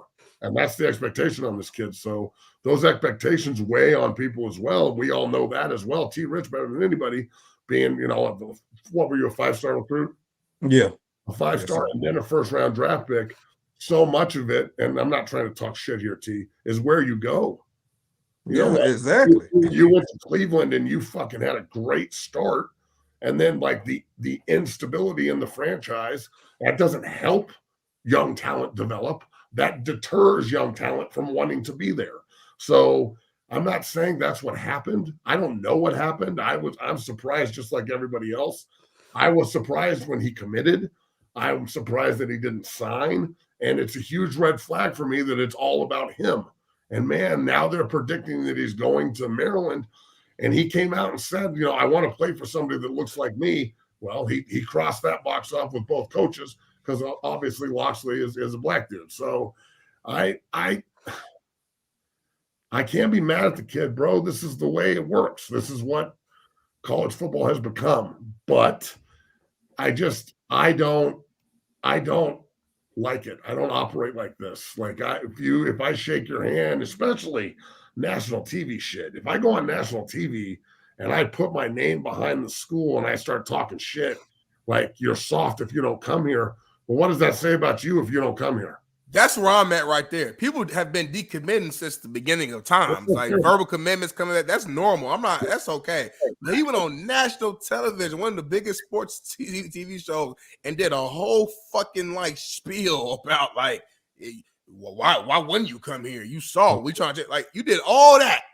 And then a couple weeks later, you on the fence. I mean, Coach, I want to get Coach and Trent's opinions on this back to back, but Coach, you're the coach. Put yourself in Coach Prime's position here. And like you've been recruiting the shit out of this kid forever. He finally commits to you and then he does you like this. And then, bro, we had a very long conversation on the phone that we're not going to talk about here, but we may talk about in the future because I need to make sure it's true before I start saying it. But I mean, you can elaborate on that a little bit too, because that shit that I talked to you about, that's like if we were to bring that up, I think it just it makes him look even worse. Yeah, I got an inside source that told me very similar things you did. Oh man, that's not. That will look, I think, bad on both parties. Bad. Here's the issue I have. Number one, bygones be bygones. Bye-bye. Because here's the reason. These kids do not know the definition of commitment. And there is no such word in the human dictionary that spells decommit. Look it up. If you put it in your phone, I break this down on the show all the time. If you put it in your text and you text me right now, decommit, you'll get a red line underneath it because it's not a real word. It's like irregardless. Yeah, there's no such thing as decommitment. You don't get married and then fucking say, I fell and my dick slipped in her. I don't know if you can really say I decommit to anything. So once you decommit from me, after you told me on national TV you wore my hat and that you're a buff, I'm off you. I mean, I'm gone. So I heard something last night though, and I'm going to tell you right now. In my opinion, right now in this college game, and it is a good friend of mine, and I know him very well, and I got to talk to him. Dan Lanning, to me, is hands down the best recruiter in college football right now. Number one. That's just my personal opinion on knowing all these guys. Number two, I'm hearing that Seton may be an Oregon Duck as early as today. And that is something that is going to really really dishearten. That'd be a dagger if he went there. because of, obviously what has been back and forth and all that. But at the end of the day, though, decommitting is just it doesn't sit with me. And at some point, you gotta start saying addition by subtraction and move on. And that kid right there, by decommitting, is going to probably decommit wherever he ends up and enter the portal anyway. So you got to move on, man, because if we're going to keep allowing player empowerment to run the show, then and have no hierarchy in this at all, then guess what? These kids are going to tell you what to call on third and short too. And I ain't going to coach that way. I can't coach that way. What, like, T, you're a 5-star, you're a first rounder. That the three of us are a bunch of undrafted assholes. Like, try and help everybody like understand this shit. Because on top of that, like, if Seton says he wants to commit to somebody that looks like him, acts like him, yada yada yada, and then he goes from Prime to Dan Lanning, that's not only that's a huge slap in the face too, right? Yeah, it's crazy, bro, because I'm looking at all this. Like, I committed early because I had a situation, right? My situation was I couldn't walk for 2 years in high school. So I committed end of my junior year. And me and my coach talked about it. He was like, man, go ahead and commit to Bama now because they gave you your first offer. That's who you feel comfortable with. Commit to them now. You tell Coach Saban you still want to take all your business and have fun and enjoy the process. If your coach don't agree to that, if he don't, let you have fun as a kid, then you probably shouldn't be around that program, right? So, but I did that because I couldn't walk for 2 years in high school, right? And I had screws in both my ankles. So if I got hurt again, he couldn't take that scholarship from me. If it's taken from me, that look bad on the program. Yes, it does. And so when you do stuff like that, like I was already, you know what I mean? I was already ahead of the game on that because I had somebody to show me, lead me. Now, I don't know if this kid got somebody to show him the correct way to do it. I think it comes to where it's just fun and it's a big show and, it's all going on, and I don't know the kid's situation, but you kind of get these different situations at a program. And I'm not to talk about an IMG, but when you got an IMG program that's, you got folks coming in left to right every day, and then it's one of them programs that it's almost like you're a piece of meat and everybody just trying to get at you. Now you the beautiful girl on the campus. You the baddest bitch on campus. Everybody is now. So everybody want a piece of you. And now you're the number one player in the land. Hey, T-Rid, that's my point, though. This JUCO kid, that's the number one JUCO player in the country, getting out the Lambo at Ole Miss. And I know Lane for a fact hates this shit. Here's my issue. The 1- and 2-star kid now, because of especially inner city folks with the mama that's working 3 jobs, got 3 or 4 kids, and then she's trying to raise them and doesn't really know the process, thinks she does but doesn't, which is even worse. But not to her fault, though, to her, to her point, like, well, we're going to try. We need the bag. So the 1- and 2-star kid now thinks they deserve a bag because you're seeing so many kids get paid who really – Arch Manning got $3.2 million already. He's had 10 snaps all season, made more money than Brock Purdy has this year. And that, to me, is an issue that we're going to create down the line that is going to ruin this sport. I'm just telling you right now, because the 1- and 2-star high school kid, because of COVID, I mentioned earlier, there is no ACT and SAT mandate. You don't have to pass the test anymore for another 2 years, I believe. That right there is allowing high school kids that don't get the Alabama, Georgia, or big-time offer to sit out and then enter a portal and not go to JUCO, which used to be the portal, and now sit out a year and not play anywhere. Is just killing the sport. And it's killing high school. It's killing JUCO. It's killing all this shit. And I just don't think this is the way to go. And the NCAA made this. Non-carrying assholes of America, they created this. Now they got to deal with it. It's really bad, guys. Like, this is what I do on a daily basis, gentlemen. And like trying to help people get placed in the portal, high school kids and college. And it is awful. Like, it is so bad. And the tampering part of it is the worst. The way you call this kid on another roster and tell him to come to us. And I'm like, what, just handshake deal? Like, I'm just going to do it out of the kindness of my heart. Hey, NCAA allowed this, though. This is what they wanted, bro. And I'm telling you, this is really, But this was what people don't realize. And this is what people don't realize, bro. Like it's 73% of them guys ain't getting signed. Damn straight. CU just took 5 high school kids, bro. Like I got a kid here at 6'0", played at Castleview, Jordan Ochoa, okay, who's 6'4.5", 240, had 14 sacks this year, runs 4.7, long, mean, worker, dad played, can't find him an opportunity. Like Smitty, if the Ball State defensive line coach, call this dude for me. The wide receiver coach, Cedric Cormier, I played with at CU. Like we got to find this kid. Oh, he's been to Alabama and tripped down there. And I've been telling y'all, dog. High school kids is about to fucking ruin high school at JUCO. I've been telling you for 2 years. Lincoln Fahapoli Jr., who went to Fountain Fort Carson down here, he's a tank person. He's 6'6", 310. He's 17. He went to Northern Colorado, dog. Like the 1AAs are just getting great football players right now because D2. If I was a D2 coach right now, I'm killing. I'm a D2 coach. JB, I said that yesterday too. I don't know if you remember on the show. I was like, man, I think this is the opportunity for some of the smaller, D1s, whatever, to get some great high school talent because of the transfer portal and everyone. All the bigger schools, they're just recruiting heavily in the transfer portal, and they're missing out or skipping out on the high school kids. Then the next problem is now this kid Lincoln goes to Northern Colorado and balls for 2 years, and then they developed him, and nobody else in D1 wanted him because they didn't think he could play. But now he can play, so they just pluck him from UNC, and that's even worse. That's like almost worse because now the other. It's such a shady situation. It's almost like I almost feel dirty being involved with it at all. Because Matt, we had my boy. We had him on a couple weeks ago. Darren Cheverini, Colorado Buff. He led Chaffee Junior College this year to undefeated year. He was OC, interim head coach at Colorado. He played at Colorado, played receiver in the league for a minute. He got the head coaching job at a D2 in Oklahoma recently. At the Northeastern.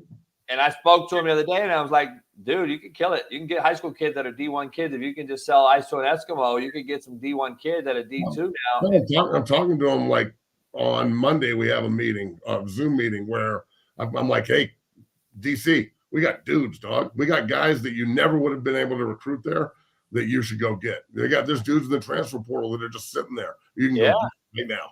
Hey, let me ask you this though, Matt. Before we leave, we gotta take a break and get out of here for a minute. But I appreciate you guys and Merry Christmas, Happy New Year. We'll see you after the holiday. But let me ask you this real quick. There's people out there that I'm seeing, and I don't know where I stand on it at the moment, but I would like to dive into it. And without diving too far into it, because I know the dick riders will come after you. Prime and Deion Sanders, is he taking the mercenary approach?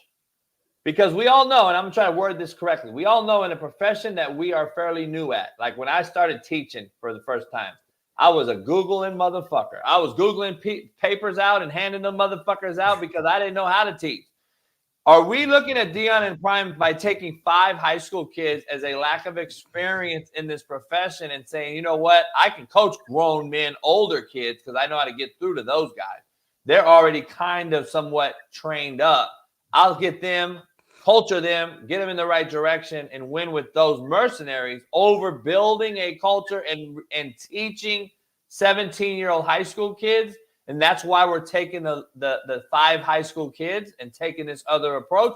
Where are you at with this whole thing? Is it because he's young and coaching? Maybe. I look at it that way too. But 5 high school kids, I just don't know if you can look at that in long term and say this is sustainable. But it might be now. I don't know because this transfer portal thing is just so fucked up. I don't know. This isn't like unique to Colorado or Coach Prime. This is what it is, guys. Like, show me a college Power 5 team that just signed like 25 kids. Like Kansas State just signed a bunch, and I think they only had like 16. So, like, there are going to be some programs that still recruit high school kids, which thank God. But then, you know what? If you and I'm not saying that this is true because I don't think it is, but if you don't think that your home state produces good players or you don't trust young guys and you want to go into the transfer portal, well, that's where you're going. So I don't have a problem with it. If anything, it requires a little bit more dedication from every staff in America to really dig deep on the high school kids and make sure they're not undervaluing them. But the situation that we find ourselves in here in college football, I understand that this Jordan Seaton thing is stressful for Buffalo country. I get it, but this is what the NCAA wanted. It's a reality show now. Like college football is a big reality show. So I'm more concerned about the players than I am the institutions and programs. They're going to be fine. The money's rolling in there. But the players that don't have agents, don't have money managers, don't have financial advisors, they don't have any, like, who is Jordan Seaton getting advice from right now? And I work with Brett Coolidge. He just walked in the door from IMG, the left guard that plays next to Jordan, the left tackle. And, like, Jordan's just another 18-year-old kid. He's just walking in and talking to 18-year-old kids about his money and his possibilities, and people talk. And, like, if I'm his agent, the first thing I'm saying to him is, bro, stop talking. Don't talk about your money. Don't talk about your situation. This is a business. We need leverage, and you're giving it away by speaking. So, like the inability to help yourself while the NCAA and college football and NIL is telling you that you can go out and hustle your money, that I think it sets a really bad precedent too, because the young guys aren't learning the correct way to actually do this. Hey, guys, I appreciate you. We got to get on and take its break. I appreciate you guys coming on, man. Merry Christmas, T-Rich, Big Matt. We're off tomorrow. We'll see you guys on Tuesday next week, and then we'll be off again next Friday and Monday for New Year. So shout out to you guys. I'll know next week for the Super Bowl, though. T-Rich, I know T-Rich and Matt, I know we're all thinking about doing the Super Bowl thing, so I'm working all that details out. I'm thinking about it, dog. I'm in. You just tell me. Just let me know. I'm know. I got the ticket, goddamn bot. Let's roll. Also, Big Man, before you hop off, if you're serious about the ball staking, that you hit me up offline. Like that's a super easy like situation. Yeah, I'll send you all of the Cho's shit. All right, bet. Before we hop off, this has been bothering me all day. Smitty, what's up with this shit here? That's all I had to say. No shirt on. I look like a Mississippi pimp. It's Christmas, man. I want to put a little red on. What is going on here? Do you not have a shirt on underneath your smoker's jacket? Nah, it's a little tight and it's hot in here. It's a 3-hour show. I don't want to put no thick ass shirt on for 3 hours. Your titty nipple. You showing your titty nipple. You know what I mean? Your boy look good though. Everybody can't pull this off. I don't know if y'all can pull this off. You know, do you have anything on your balls, or are you just sitting there? I can't tell y'all that. That's nasty, dog. That's like you're jerking off to Pornhub, and your boy calls you, and you're like mid-stroke. Ah! Like that's pretty much what's going on right now. That's gross. It's fucking nasty. Who knows, man? Who knows? Ladies in the chat, what y'all think? Happy New Year. Hey, I do it for the hoes. Much love. Ho, ho, ho. And Merry Christmas. Happy New Year. We'll see you guys next week. Peace. Ooh. Man, we got OGs. This is loaded the show. I can't take a piss. We got the Korean coach sale. Damn, I forgot my voice. It's Thursday. What's good, Steve? Hey, man.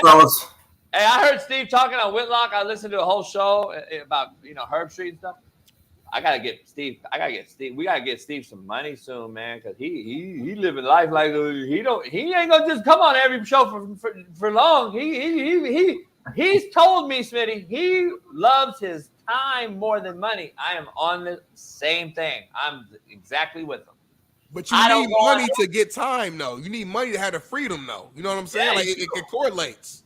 You're right. I mean, look, I couldn't do this if I wasn't making a certain amount of money. But by the way, that was an interesting discussion on college recruiting. By the way, guys, Miami actually did sign about 25, 26, 27 high school kids. Ooh, okay. And they still work the portal. We still need a quarterback. But I'm with you guys. Oregon did too. That kid, Jordan Seaton, he's a red flag to me. And I'll tell you why, because he's the type of kid that every year he's going to be shopping around.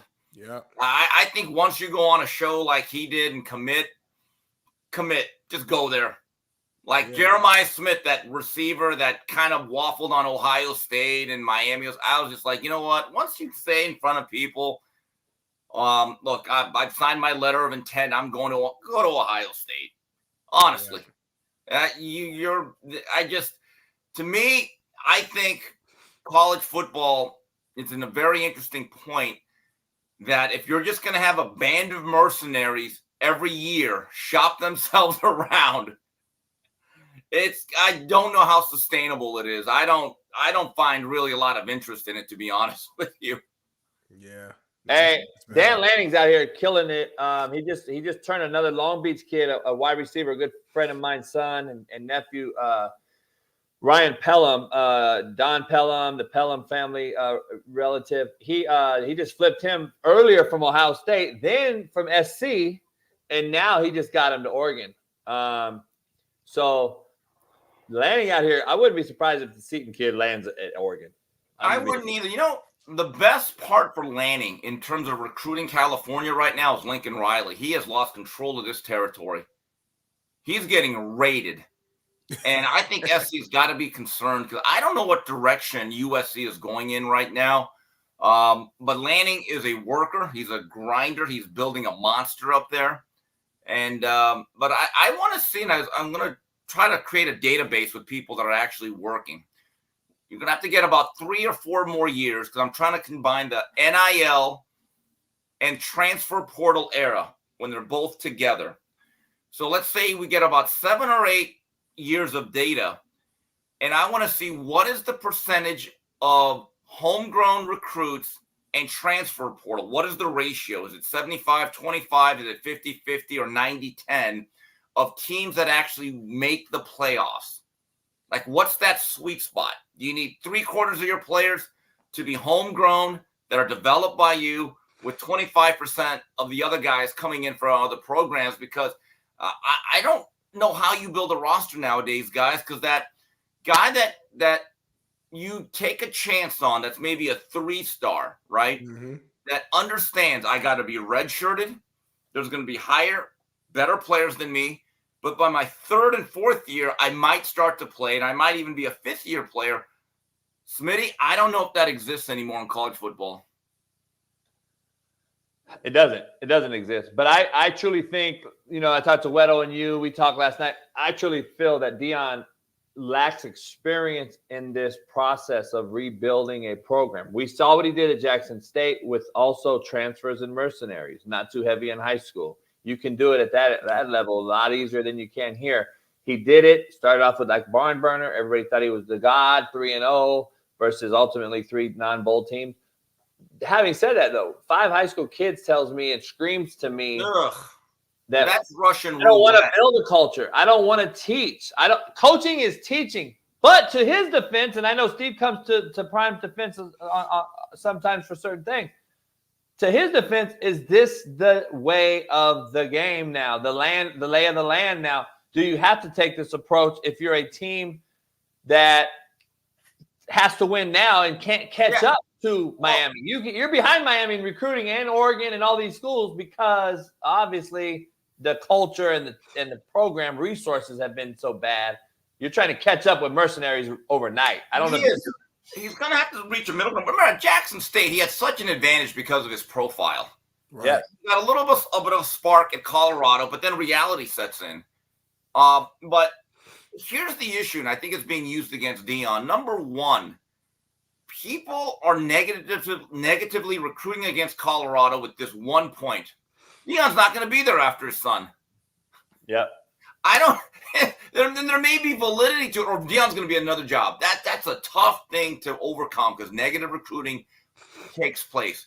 However, Deion goes for the flash, he goes for the sizzle, and sometimes not the steak. And Jordan Seaton, I was like, wow, that kid's going to go to Colorado, which has no offensive line tradition for the most part since Nate Solder, right? Andre Garrard is not walking through that door. And they were a very bad offensive line. And I'm just wondering, did he go to that place for the right reasons? Did he go for all the flash, the jewelry, the NIL? What about the actual football and development? I think more than ever now that you have to understand there's 2 things here. Number one, as a player, get your money because the money's out there. You'd be a fool to turn it down. That's just my belief. Everyone's on a level playing field in that regard. But you still have to go to the school and the program that you actually fit best at and want to go to. Actually have a college experience, okay? That may go beyond football if you want to think about it that way. Yeah. The other thing is, and I talked to Alonzo Highsmith. I asked him this, who works at the University of Miami now, his alma mater. I said, Alonzo, do you guys have to now vet even more players that really love football and to make sure they're actually not just going to UM for the NIL? He said, there's no doubt about it. You now have to really get into these kids' heads and think, would this guy play for football if there was no NIL? I mean, you really have to vet. So now it becomes like a partnership of, am I going to the school that I want to? And from the program's perspective, does this kid actually want to be here for the right reasons? And if you can mold that, you have a shot here. Steve, we had a conversation last night. We can't talk about on this show right now, but if that is true, and what happening in Colorado between coaches and players and et cetera, if it's true that certain incentives are being handed out to prove that certain people and coaches are not leaving so those kids sign, there's going to be a big problem. There's going to be a big problem. And that's probably happening at other places too.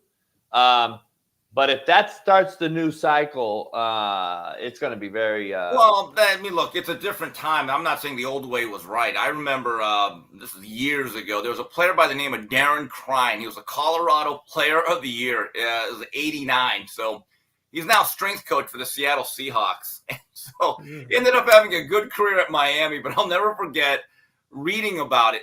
So he signed with Jimmy Johnson.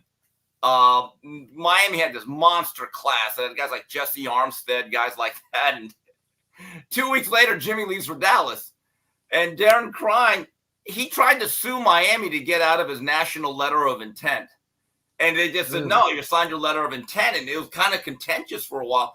You know, so like, I don't think the old way was necessarily perfect or fair, but there used to be a time when coaches did not necessarily always beg players to come to the school.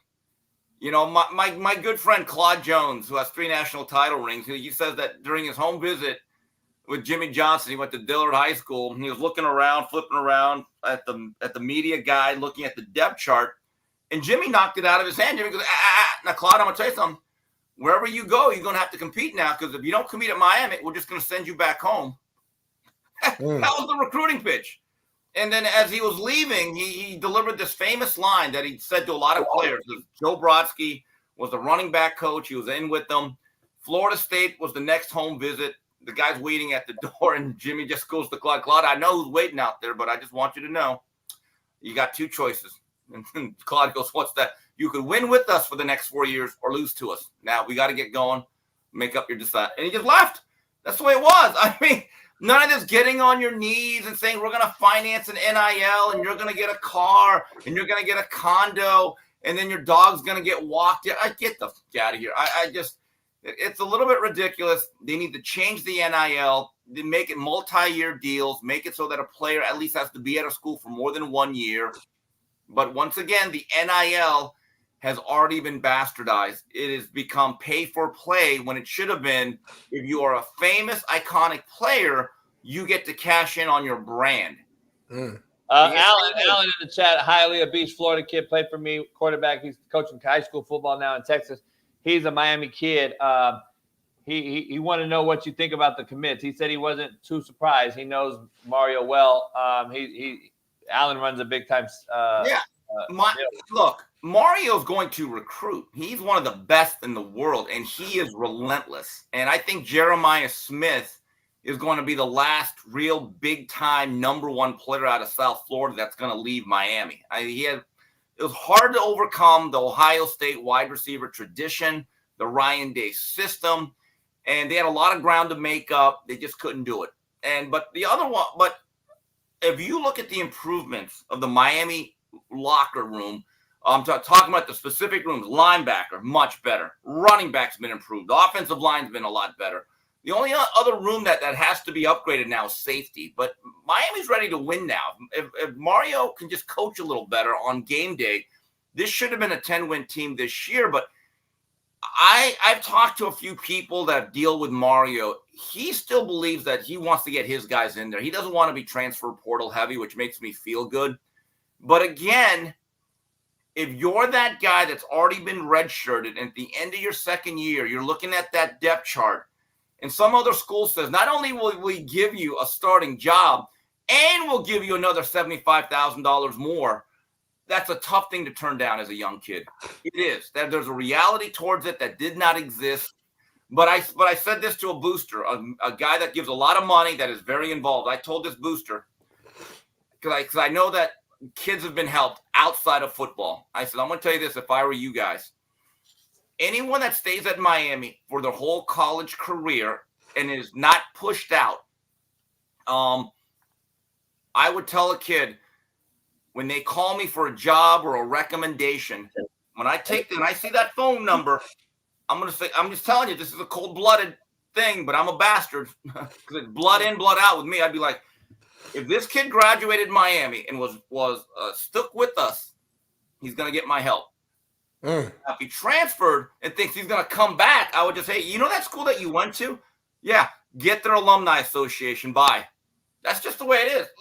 Because if you're going to be cold-blooded about this and be a mercenary, that goes both ways. But again, transitioning to I'm going to be like, you're one of us. You're good. We're going to make sure you get that job. We're going to make sure you get some help. But again, all bets are off as soon as you leave. I'm sorry. Right. Because you know why? Because it goes both ways. That's what a commitment is. We had a debate on the space last night.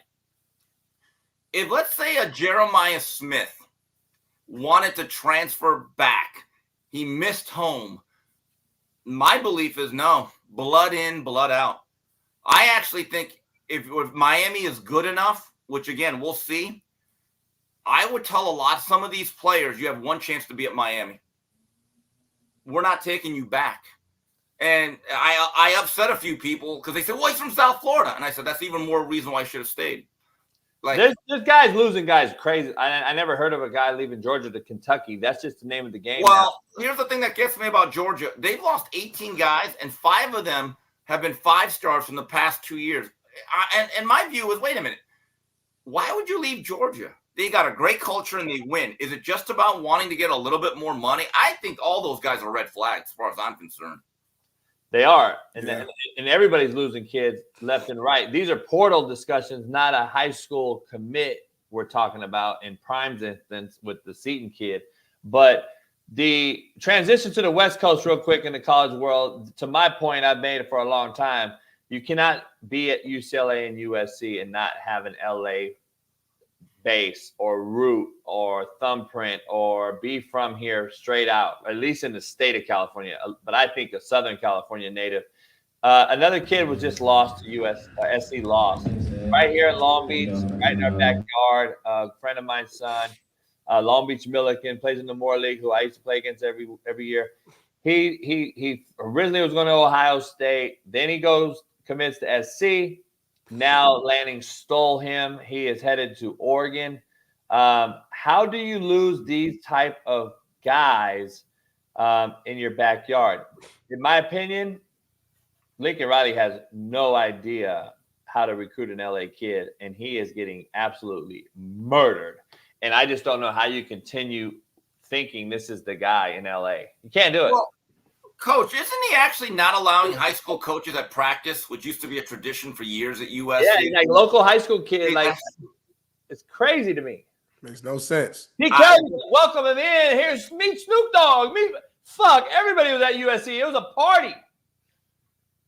When you are at a school like an area like Texas, Florida, California, specifically LA, you don't really need to recruit more than a 100-mile radius for 80% of your players. Yeah. Then you try to pick off nationally kids that want to kind of leave home. Pete Carroll used to go grab the best player out of Tennessee, the best player out of Florida, the best player out of Georgia. Just one guy.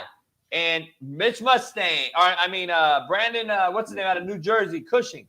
Yeah. He would just go grab Wayne Jarrett. Yeah. Mike Williams from Tampa. Yeah. I look, here's the thing. I have never seen so much apathy towards USC football than this past 2 months. Because even when they were bad during the Paul Hackett era, the end of Clay Helton, there was actually anger. Like the USC fans were still passionate. They wanted this SOB out of here.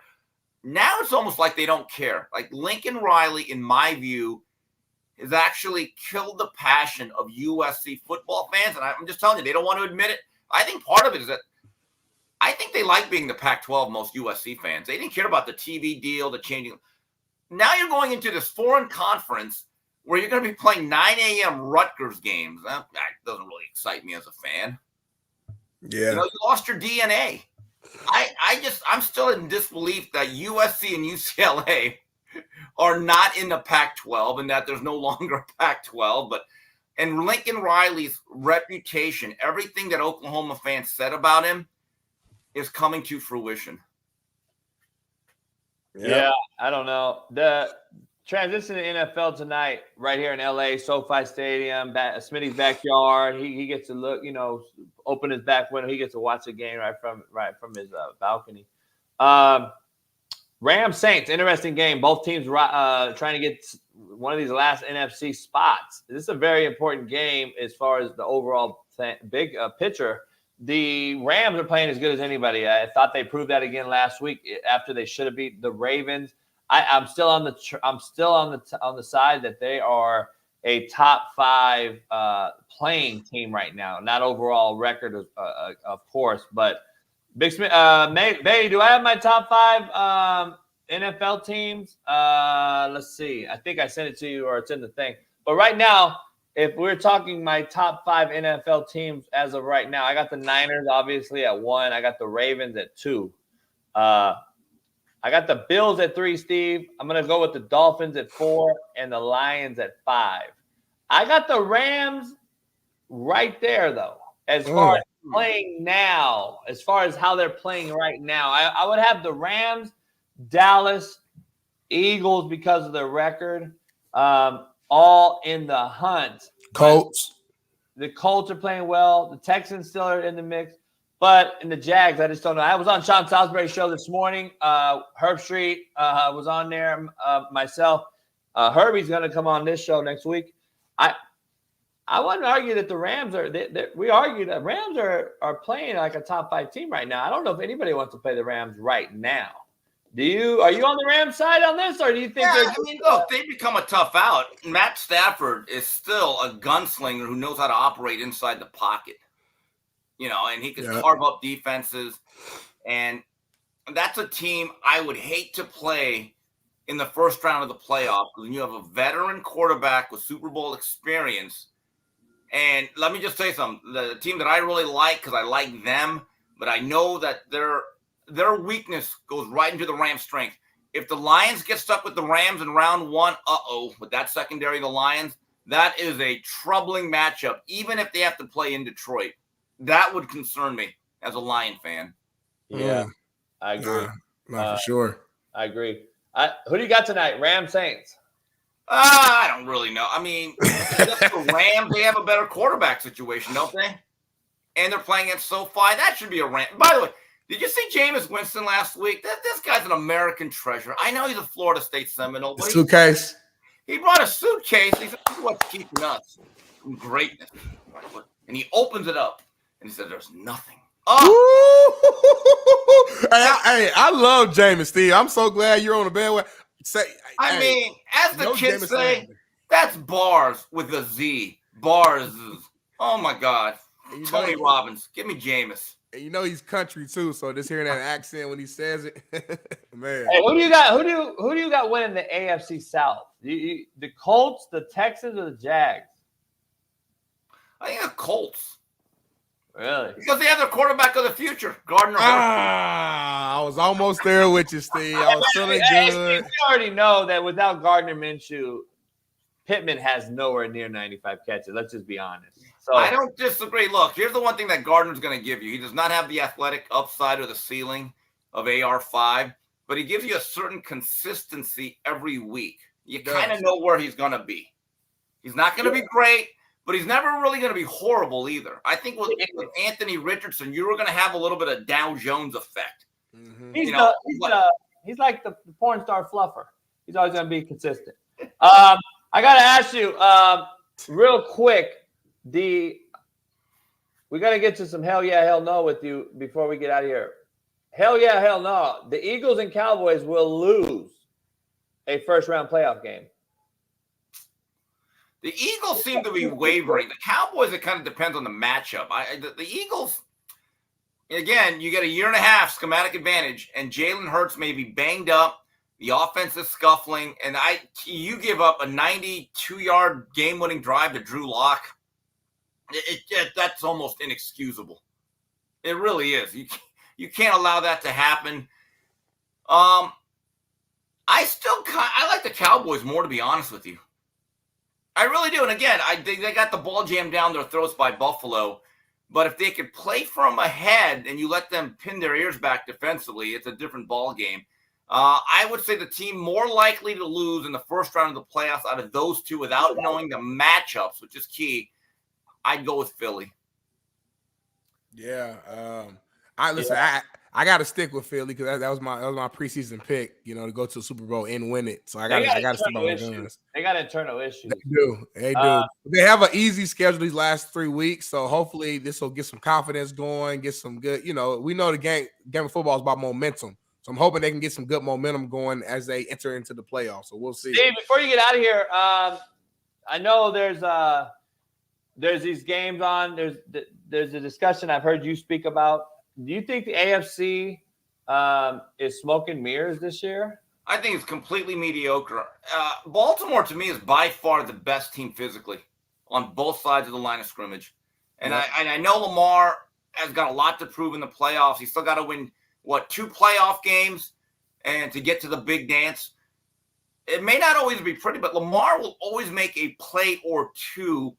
And on everything being equal, short of like a rainstorm or a monsoon, who in the AFC, if they had to come into Baltimore, do you see beating this year's Ravens? Nobody. Yeah, I don't. The Bills would be the only team. If they're playing this way, I think the Bills could. Yeah. I like how they're running the football. They're taking all the pressure off of Josh Allen, which we've been saying for 2 years this needs to happen. Joe Brady's done a decent job. You can throw the ball 7 times all you want. If you can't stop that run and their old-line eating like they are and their defense playing better, Bills are a tough out right now. Bills match up with them physically because they physically. Before you leave, Steve, we gotta ask you top 5 Christmas movies. Here's Smitty's. Home Alone 1 and 2. Home Alone 2. Yeah, I like. Home Alone. The first 2 are legendary. 5. I know you love Bad Santa, so I like Bad Santa. American treasure, it's American icon. It should be how all movies are talked about. We should the top 5 in all movies. This is a strong list, though. Lethal Weapon, Trading Places, some of these old school. Wait a minute. Hold on. There's only one Christmas movie I've ever really watched. I'm not really into it. Christmas Story. With little Ralphie. There you go, Steve. It's all mine. It's all mine. Now that's a proper list. The other ones I've never watched Home Alone 1 or 2. Never been. What? You ain't ever seen Home Alone? Steve. I get it. Neglectful parents. You forget your kid. Terrible parenting. Cult child. Hey, Steve, I'm a very dark person.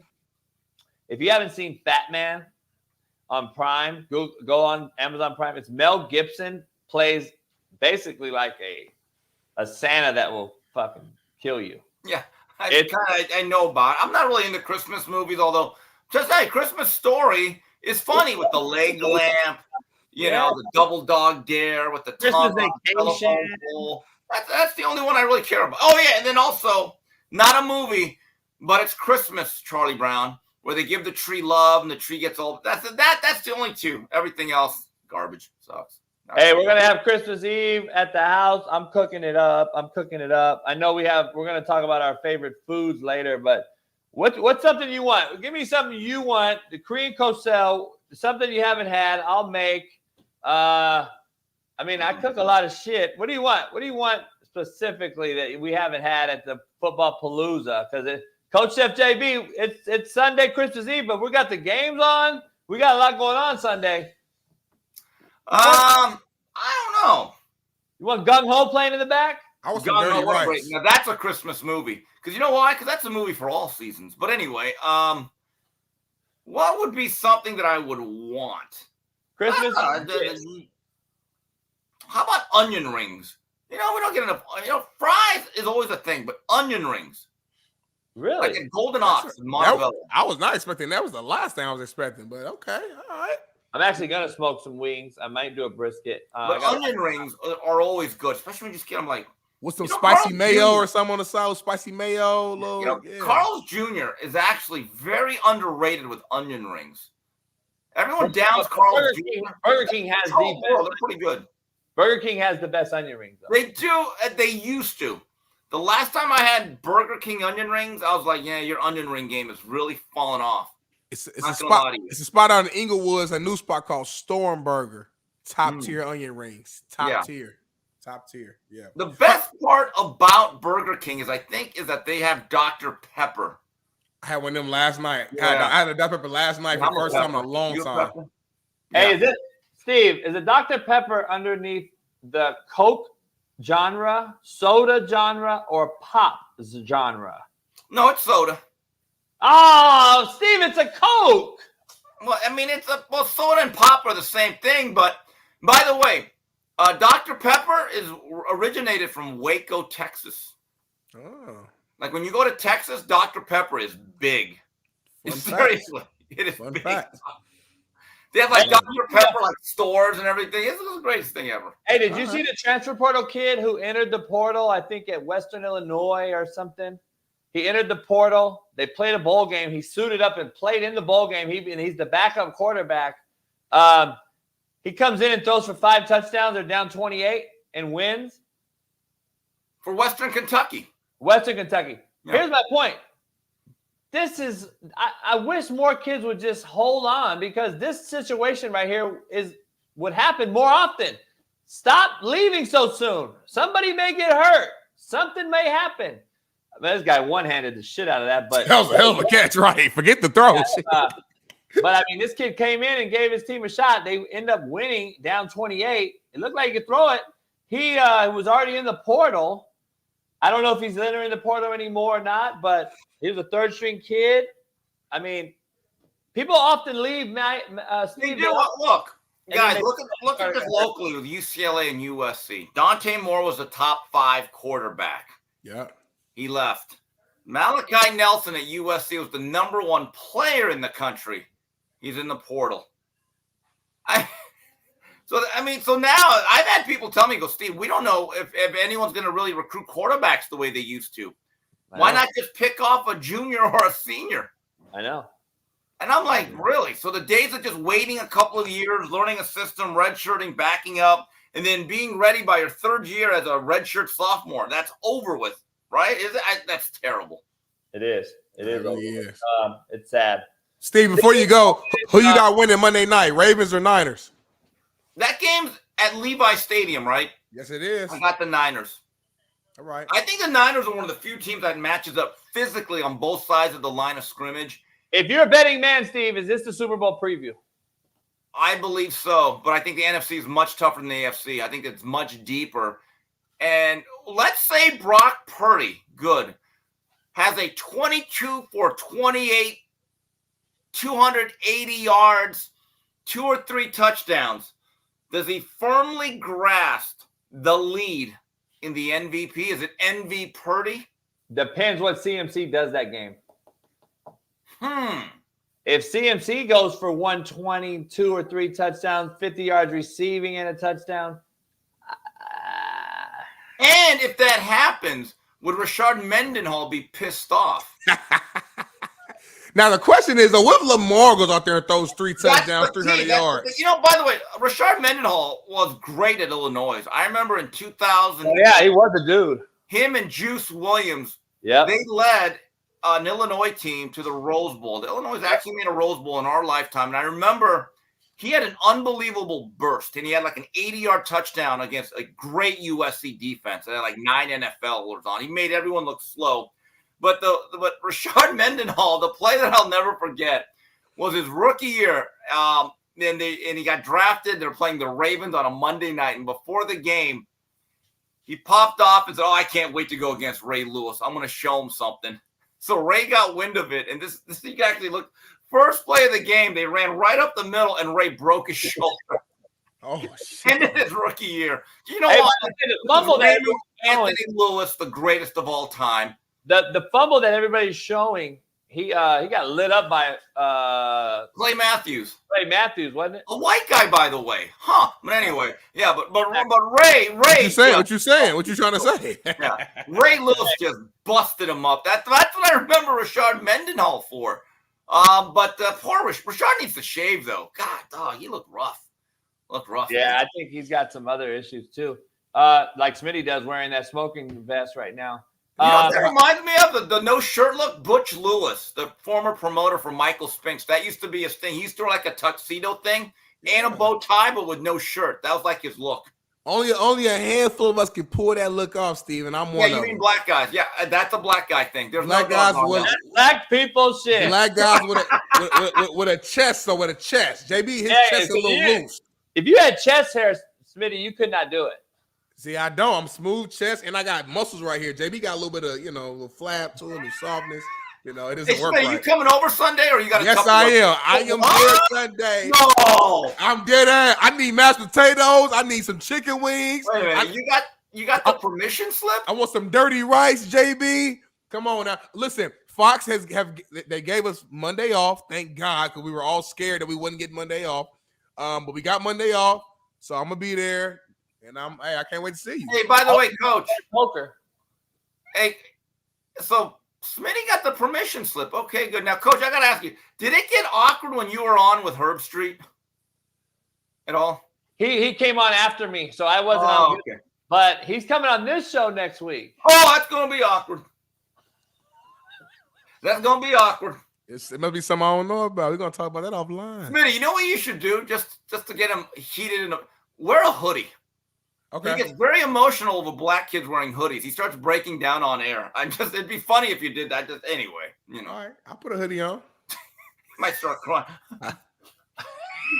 Hey, God, like, bro, come on, man. I'll see you Christmas Eve before Christmas, so I'll wish you a happy Christmas there. And as we eat some honey fried smoked ham, we're gonna dive into it. We might get to see on the poker table. Make sure you got some hot sauce too, JV. And listen, I don't know how to play poker. I'm not gonna be able to learn before Sunday. It's not realistic, so I don't know. Hey, Steve didn't play either. Steve fucking won. I don't really play poker. I'm more of a pie gal guy. Not really that. I don't really gamble. I just like to watch TV. Pie gal. That's what us crouching tigers do. You ever go to Commerce Casino? Yes, bro. I'm gonna tell you one thing right now. You want to see a bunch of Asian people look like zombies from the Michael Jackson video? Hey, walk through. Yeah, I mean, these Asians, like, they look dead. They don't move off their seat for like 12 hours. They have their food trays brought to them. So when I walk through there, can I go there for a fight? So I'm just like, wow, it's the most depressing thing I've ever seen. Are old crouching tigers gambling? Hey, they're all over. Bicycle, Commerce, Larry Flint. I think Larry Flint's the hustler now. Yeah, it's the hustler, but I'm just telling you. By the way, fine sponsor of the 3 knockdown rule, Hustler Casino. Shout out to you guys. We want to thank you guys. But anyway, come sponsor us too, Hustler. Yeah. Oh, by the way, Jay Smitty, on this week's 3 knockdown rule, Mario Lopez formally denied having relations with Jeannie Mai. So I just want to, he formally denied those allegations. So it's official now. We know. Official. Okay. Yeah. God. Yeah. Really? Hey, is there a fight on? Big fight. Deontay Wilder. We got, Well, Saturday, they're having the Day of Reckoning. A bunch of heavyweight fights. Deontay Wilder fights Otto Wallin. Or Wallin, and then Anthony Joshua. No, Anthony Joshua fights Wallin, and then Deontay Wilder fights Joseph Parker. Dimitri Bivol comes back. Jayo Pataya, the cruiserweight champion, and then we could talk about this on Tuesday. But Tuesday morning, it is Bonsai, the monster in a pound for pound, baby. I'm getting up early. I'm getting up 3 in the morning. Wow. Well, okay, you can do more 4 or 5. You don't have to go that early. But anyway, there's an undercard. When's that fight on? Oh, because it's over there? Yeah, it's over there in Japan, land of the rising Hello Kitty. So they're going to have that. So that's going to be basically the end of boxing is on that Tuesday. And so I told Mario we got to do our next show, our year-end show on that Tuesday afternoon because in a way, quite frankly, drives a lot of numbers. So I didn't want to miss that. Hell yeah. Sunday, we'll have a good time. We'll chop it up. We'll have a good time. Watch Gung Ho. stuff like that. Eat some dirty rice. I can't wait. Rice. Get some onion rings going. Maybe go to Burger King. I got 15 orders of onion rings, please. Hot sauce. I'm gonna break out my deep fryer. I'm gonna make some onion rings, dog. Yeah, we can watch compilations of Ray Lewis, stuff like that. Bring Tank over. Michael Tank Jordan. understands the greatness of Ray Lewis. I'm gonna have to just put Home Alone on all 12 TVs. Look,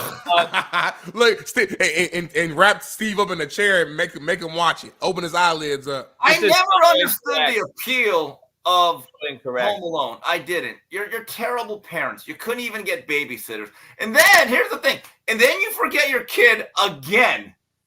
Really, that is more unrealistic a sequel than Rocky V. This is so unrealistic. Oh my God, so unrealistic right here. It's Coke on the West Coast, man. God, Steve. See you Sunday. Enjoy Sunday. We'll talk, brother. All right, Steve. Yeah, see you Sunday, Smitty. Yes, sir. I'm doing some Coach Chef JB. I want some dirty rice. You fixed some rice before. We don't ever get a breather. We never get to do anything.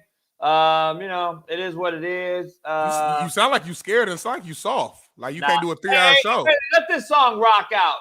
Unmute my video. Chopping that work like a rider. Serving a new Maserati. In a brand new. Ooh, bring that back. I'm about to turn up a little bit. I'm about to bring that shit back on real quick. I was about to turn up. Hey, so last night, this is the new transfer. This is the new signing of college football. This is it. Ohio State University. Let's go. Alabama, yeah.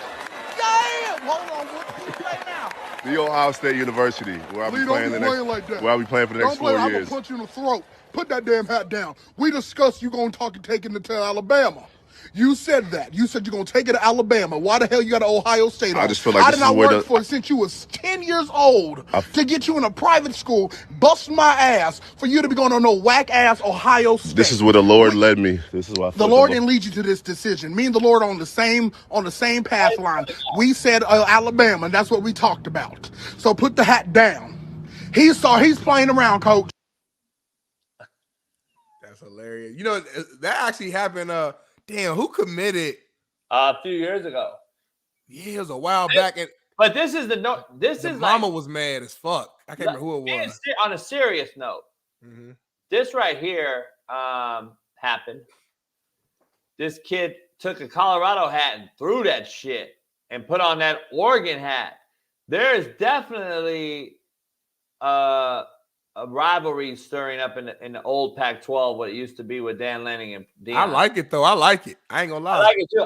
I think Deion is getting his ass whipped right now by Lanning. But here's an issue I have. We'll see. The kids that do this hat switch and shit, I did a rant about it 6 months ago. I despise it because in the era of transfer portals, and we're allowing these kids to basically control the narrative, and player empowerment is at an all-time high. When they do that shit right there, even though, okay, it's a joke and all that, but I wouldn't take it as a joke because I lost you to Oregon. You're done to me. I would never bring you back in 2 years in the portal. You clown me on TV. Now I look like a clown taking you back in the portal 2 years later. I lost you originally, so now I'm the side bitch. There's no way. I'm sorry. And these kids, the coaches need to understand. Stop taking these motherfuckers. So when that kid transfers and wants to come back to Colorado, say, nah. Remember this hat throw, homie? Remember you picked those guys? If coaches would stand on business and tell other kids, hey, once you make that choice, dog, you're making it for life. This is your choice. Play there or go to the NFL or quit playing. Stop taking them. And you would end all this madness. You would end this jokingly mad. See, it's okay for a kid to clown a coach and then these soft casuals in the chat and on Twitter and everything. But then the bitch about the coaches leaving. Coach can leave it, blah, blah, blah. Oh, these kids do this shit for all the time. They clown and they talk shit, and then they want you to still pay them the bag. The coach can't leave, according to you. Man, miss me. All I'm saying is stop it. And I want to know this. If all the coaches got together, talking to Weddle last night, if all the coaches got together and said, you know what? No more paying these kids. We're not going to pay you a dime. What are you gonna do? What's the player gonna do? Yeah, but it would never happen. Why not? Because, okay, what if all the players came together and said, all right, y'all ain't paying us, we ain't playing? What the coach is gonna do? Okay, bye. No, ain't no bye. Ain't no bye. What the coach is gonna do? Hey, can the players go from high school to the NFL? No, can't. They got to go to college. Can the coaches make money if they ain't got nobody to coach? And can the coaches make money if they ain't got nobody to coach? No. So we both got leverage. We both got leverage, player. There'll be players to coach. Y'all need it'd be a shitty ass product. It'd be like the replacement refs. Don't matter. And eventually, ain't nobody watching that figure shit. it out. Damn, we can't go to the NFL playing Pop Warner. They go overseas. They'll figure it out. We got leverage too. Y'all got a little leverage. We got leverage too. So here's what it is. Hey, and Eddie Manyweather, golly, you didn't put 1,000 messages in here. I gotta try Louis burger. I gotta try this burger. I gotta try that burger.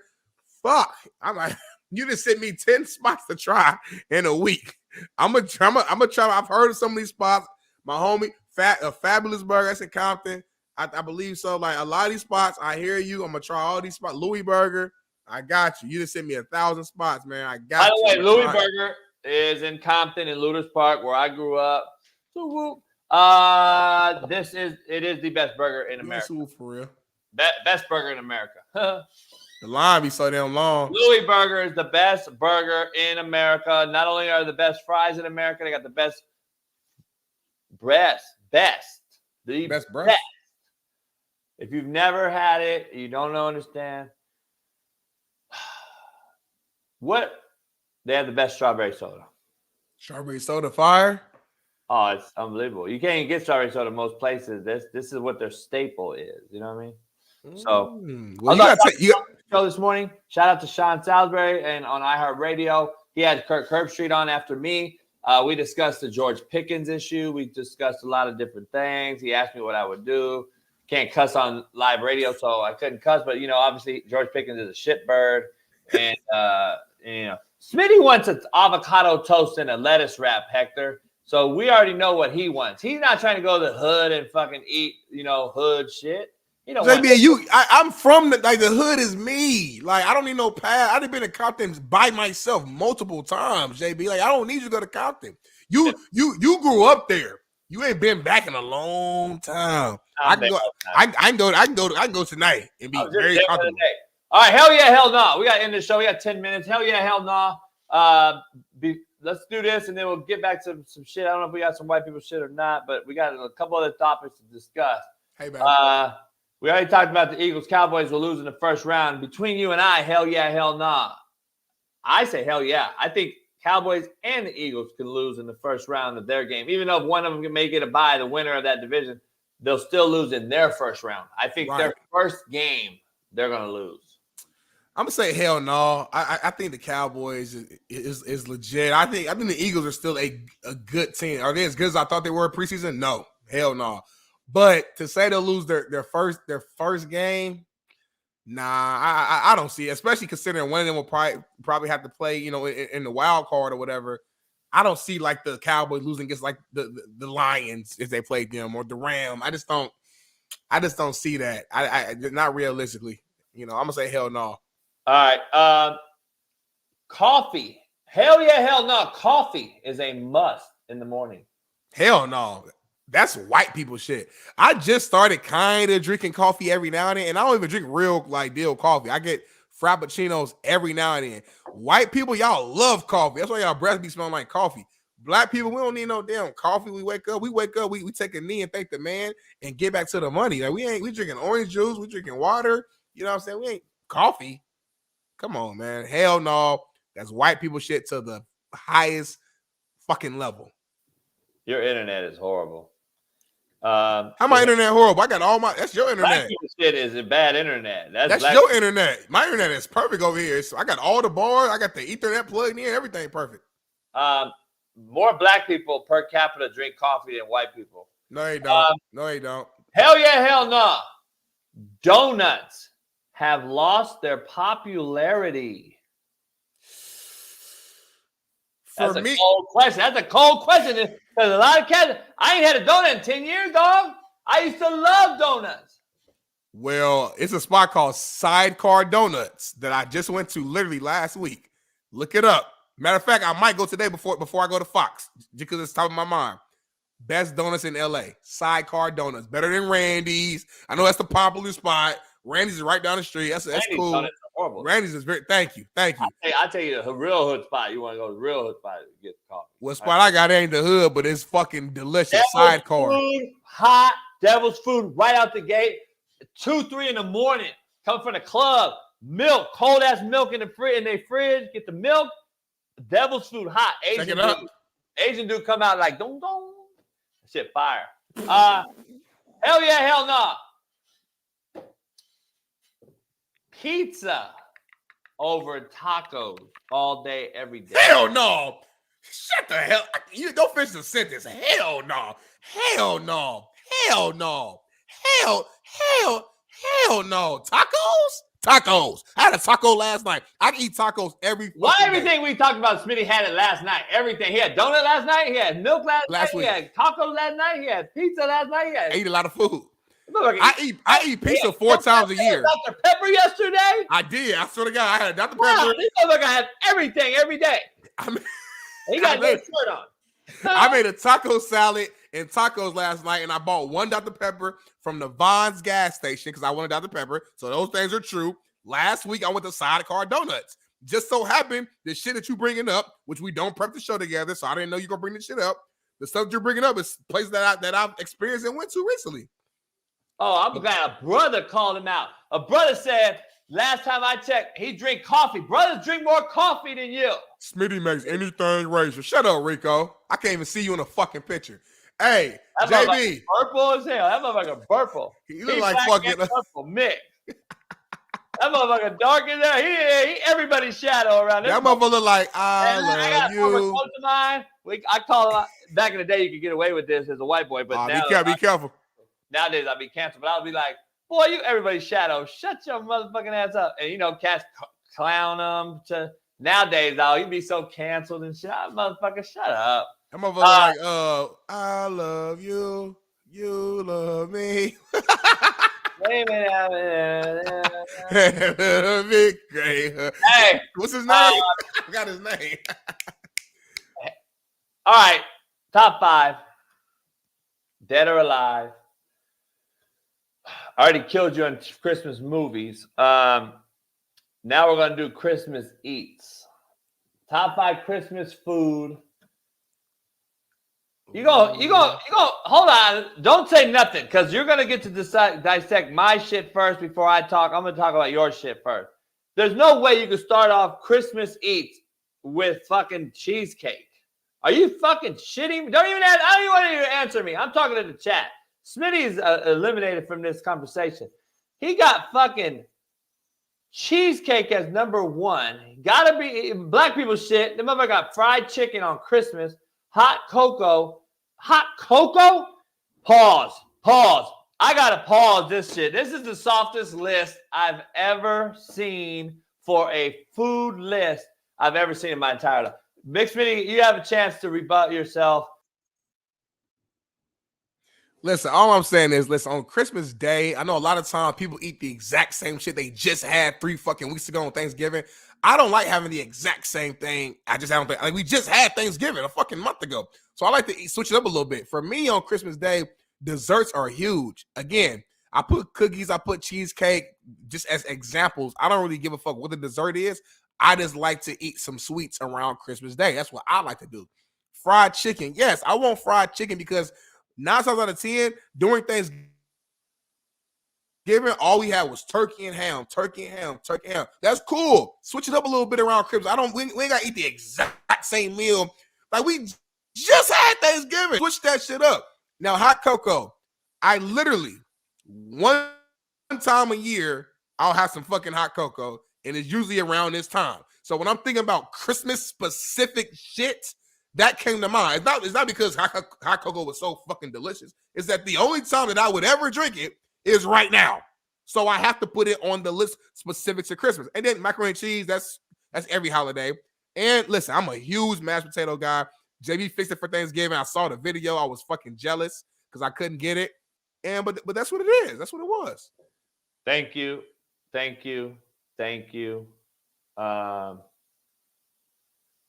Lucy said tamales.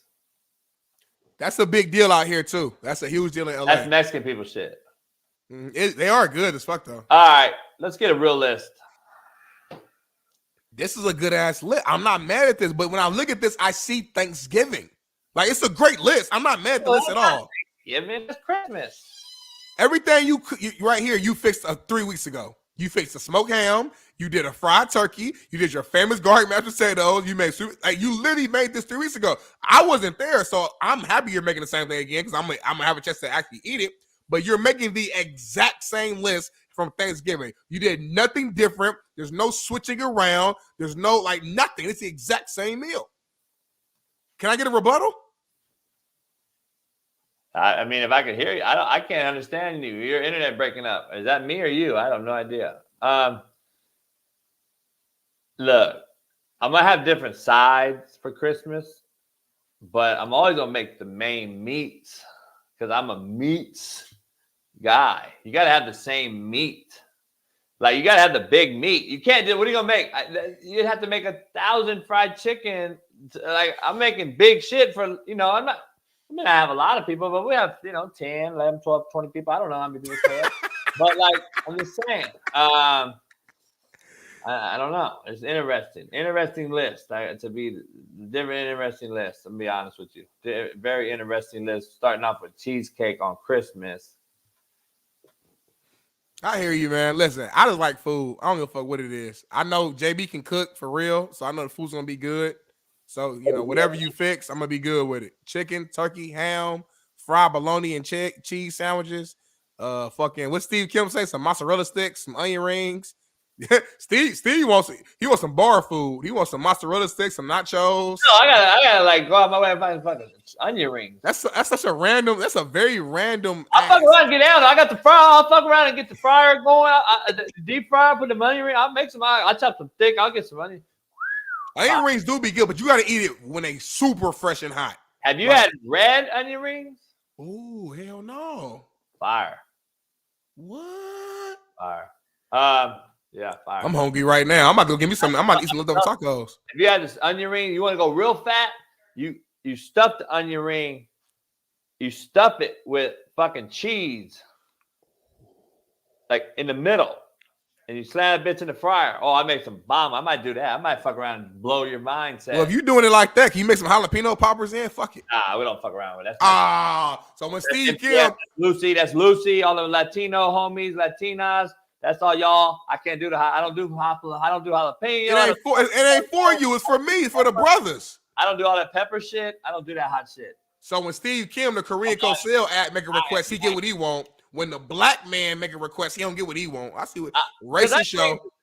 Onion rings go anywhere. It's white, black, Mexican. Jalapeno peppers is only Mexican. No, black people love jalapeno poppers. Stop playing with me. I can't. Well, you got a lot of Mexican in you. I don't do it. I don't do jalapenos, red pepper, habanero. I don't do that. All that fucking what's that shit? The Mexicans, they be sucking on that shit. That they be eating that shit and they pull it. What's that shit? The green fucking thing. Skewer. Nah, that's fucking that pepper. I don't do none of that shit. I hear you, Can't do it. It's 9 o'clock. We got a lot going on. We got a lot in, man. There's a lot going on. Back to back. Like, God damn. I got to pee so bad it's scary. Like, it's not bad. Hold it. Remember? Do that thing. I'm trying to hold it so I can last longer. But DJ Khaled, though, in the show. A shout out to DJ Khaled. Got to meet him with Pat. His son. All right, Khaled. I love it. Okay.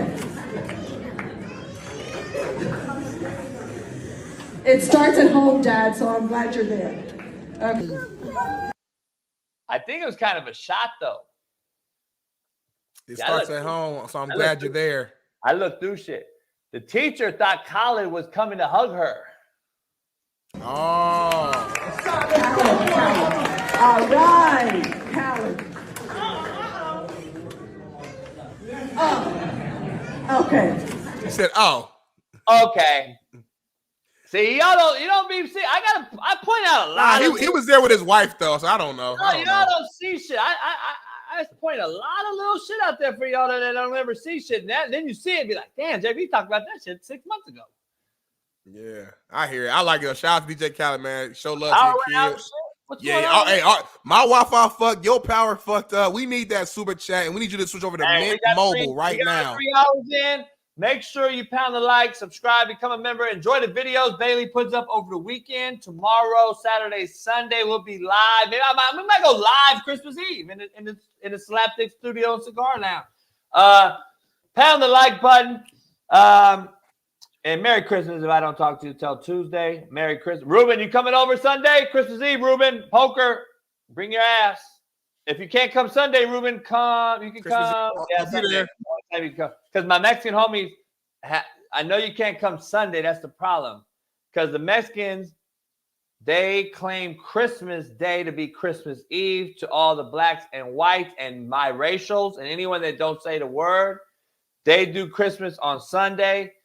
We do it on Monday. So the homie Ruben, Lucy, they can't come Sunday. So I got to do a separate Christmas party on Monday for all the Mexicans.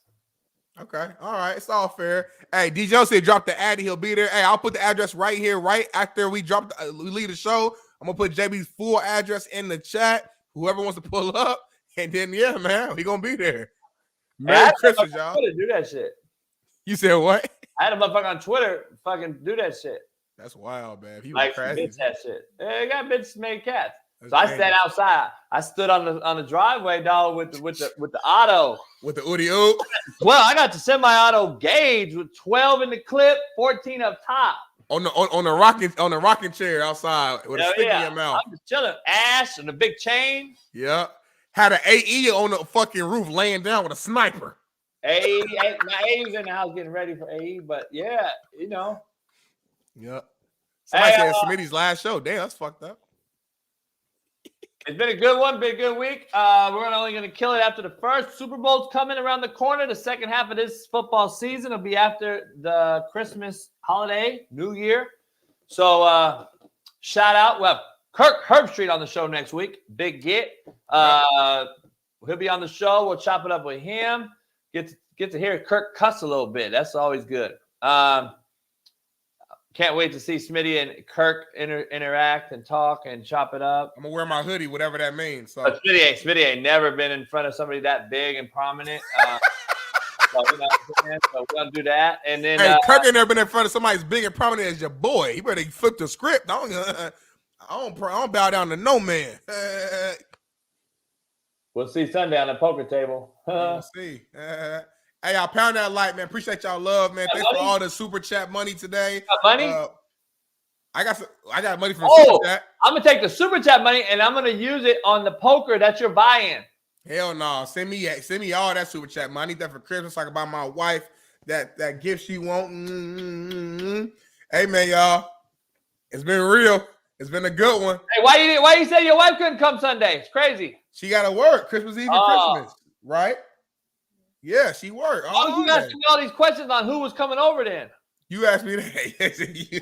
You a cold killer. Stop playing. I'm gonna call your AE out. Keep playing. Happy New Year. Peace. We switched it and filled the gap. Smitty and Jason Brown, we killed it, yeah, it's a wrap. We what the games we missing, we switched it and filled the gap. You are now tuned in to the Coach JB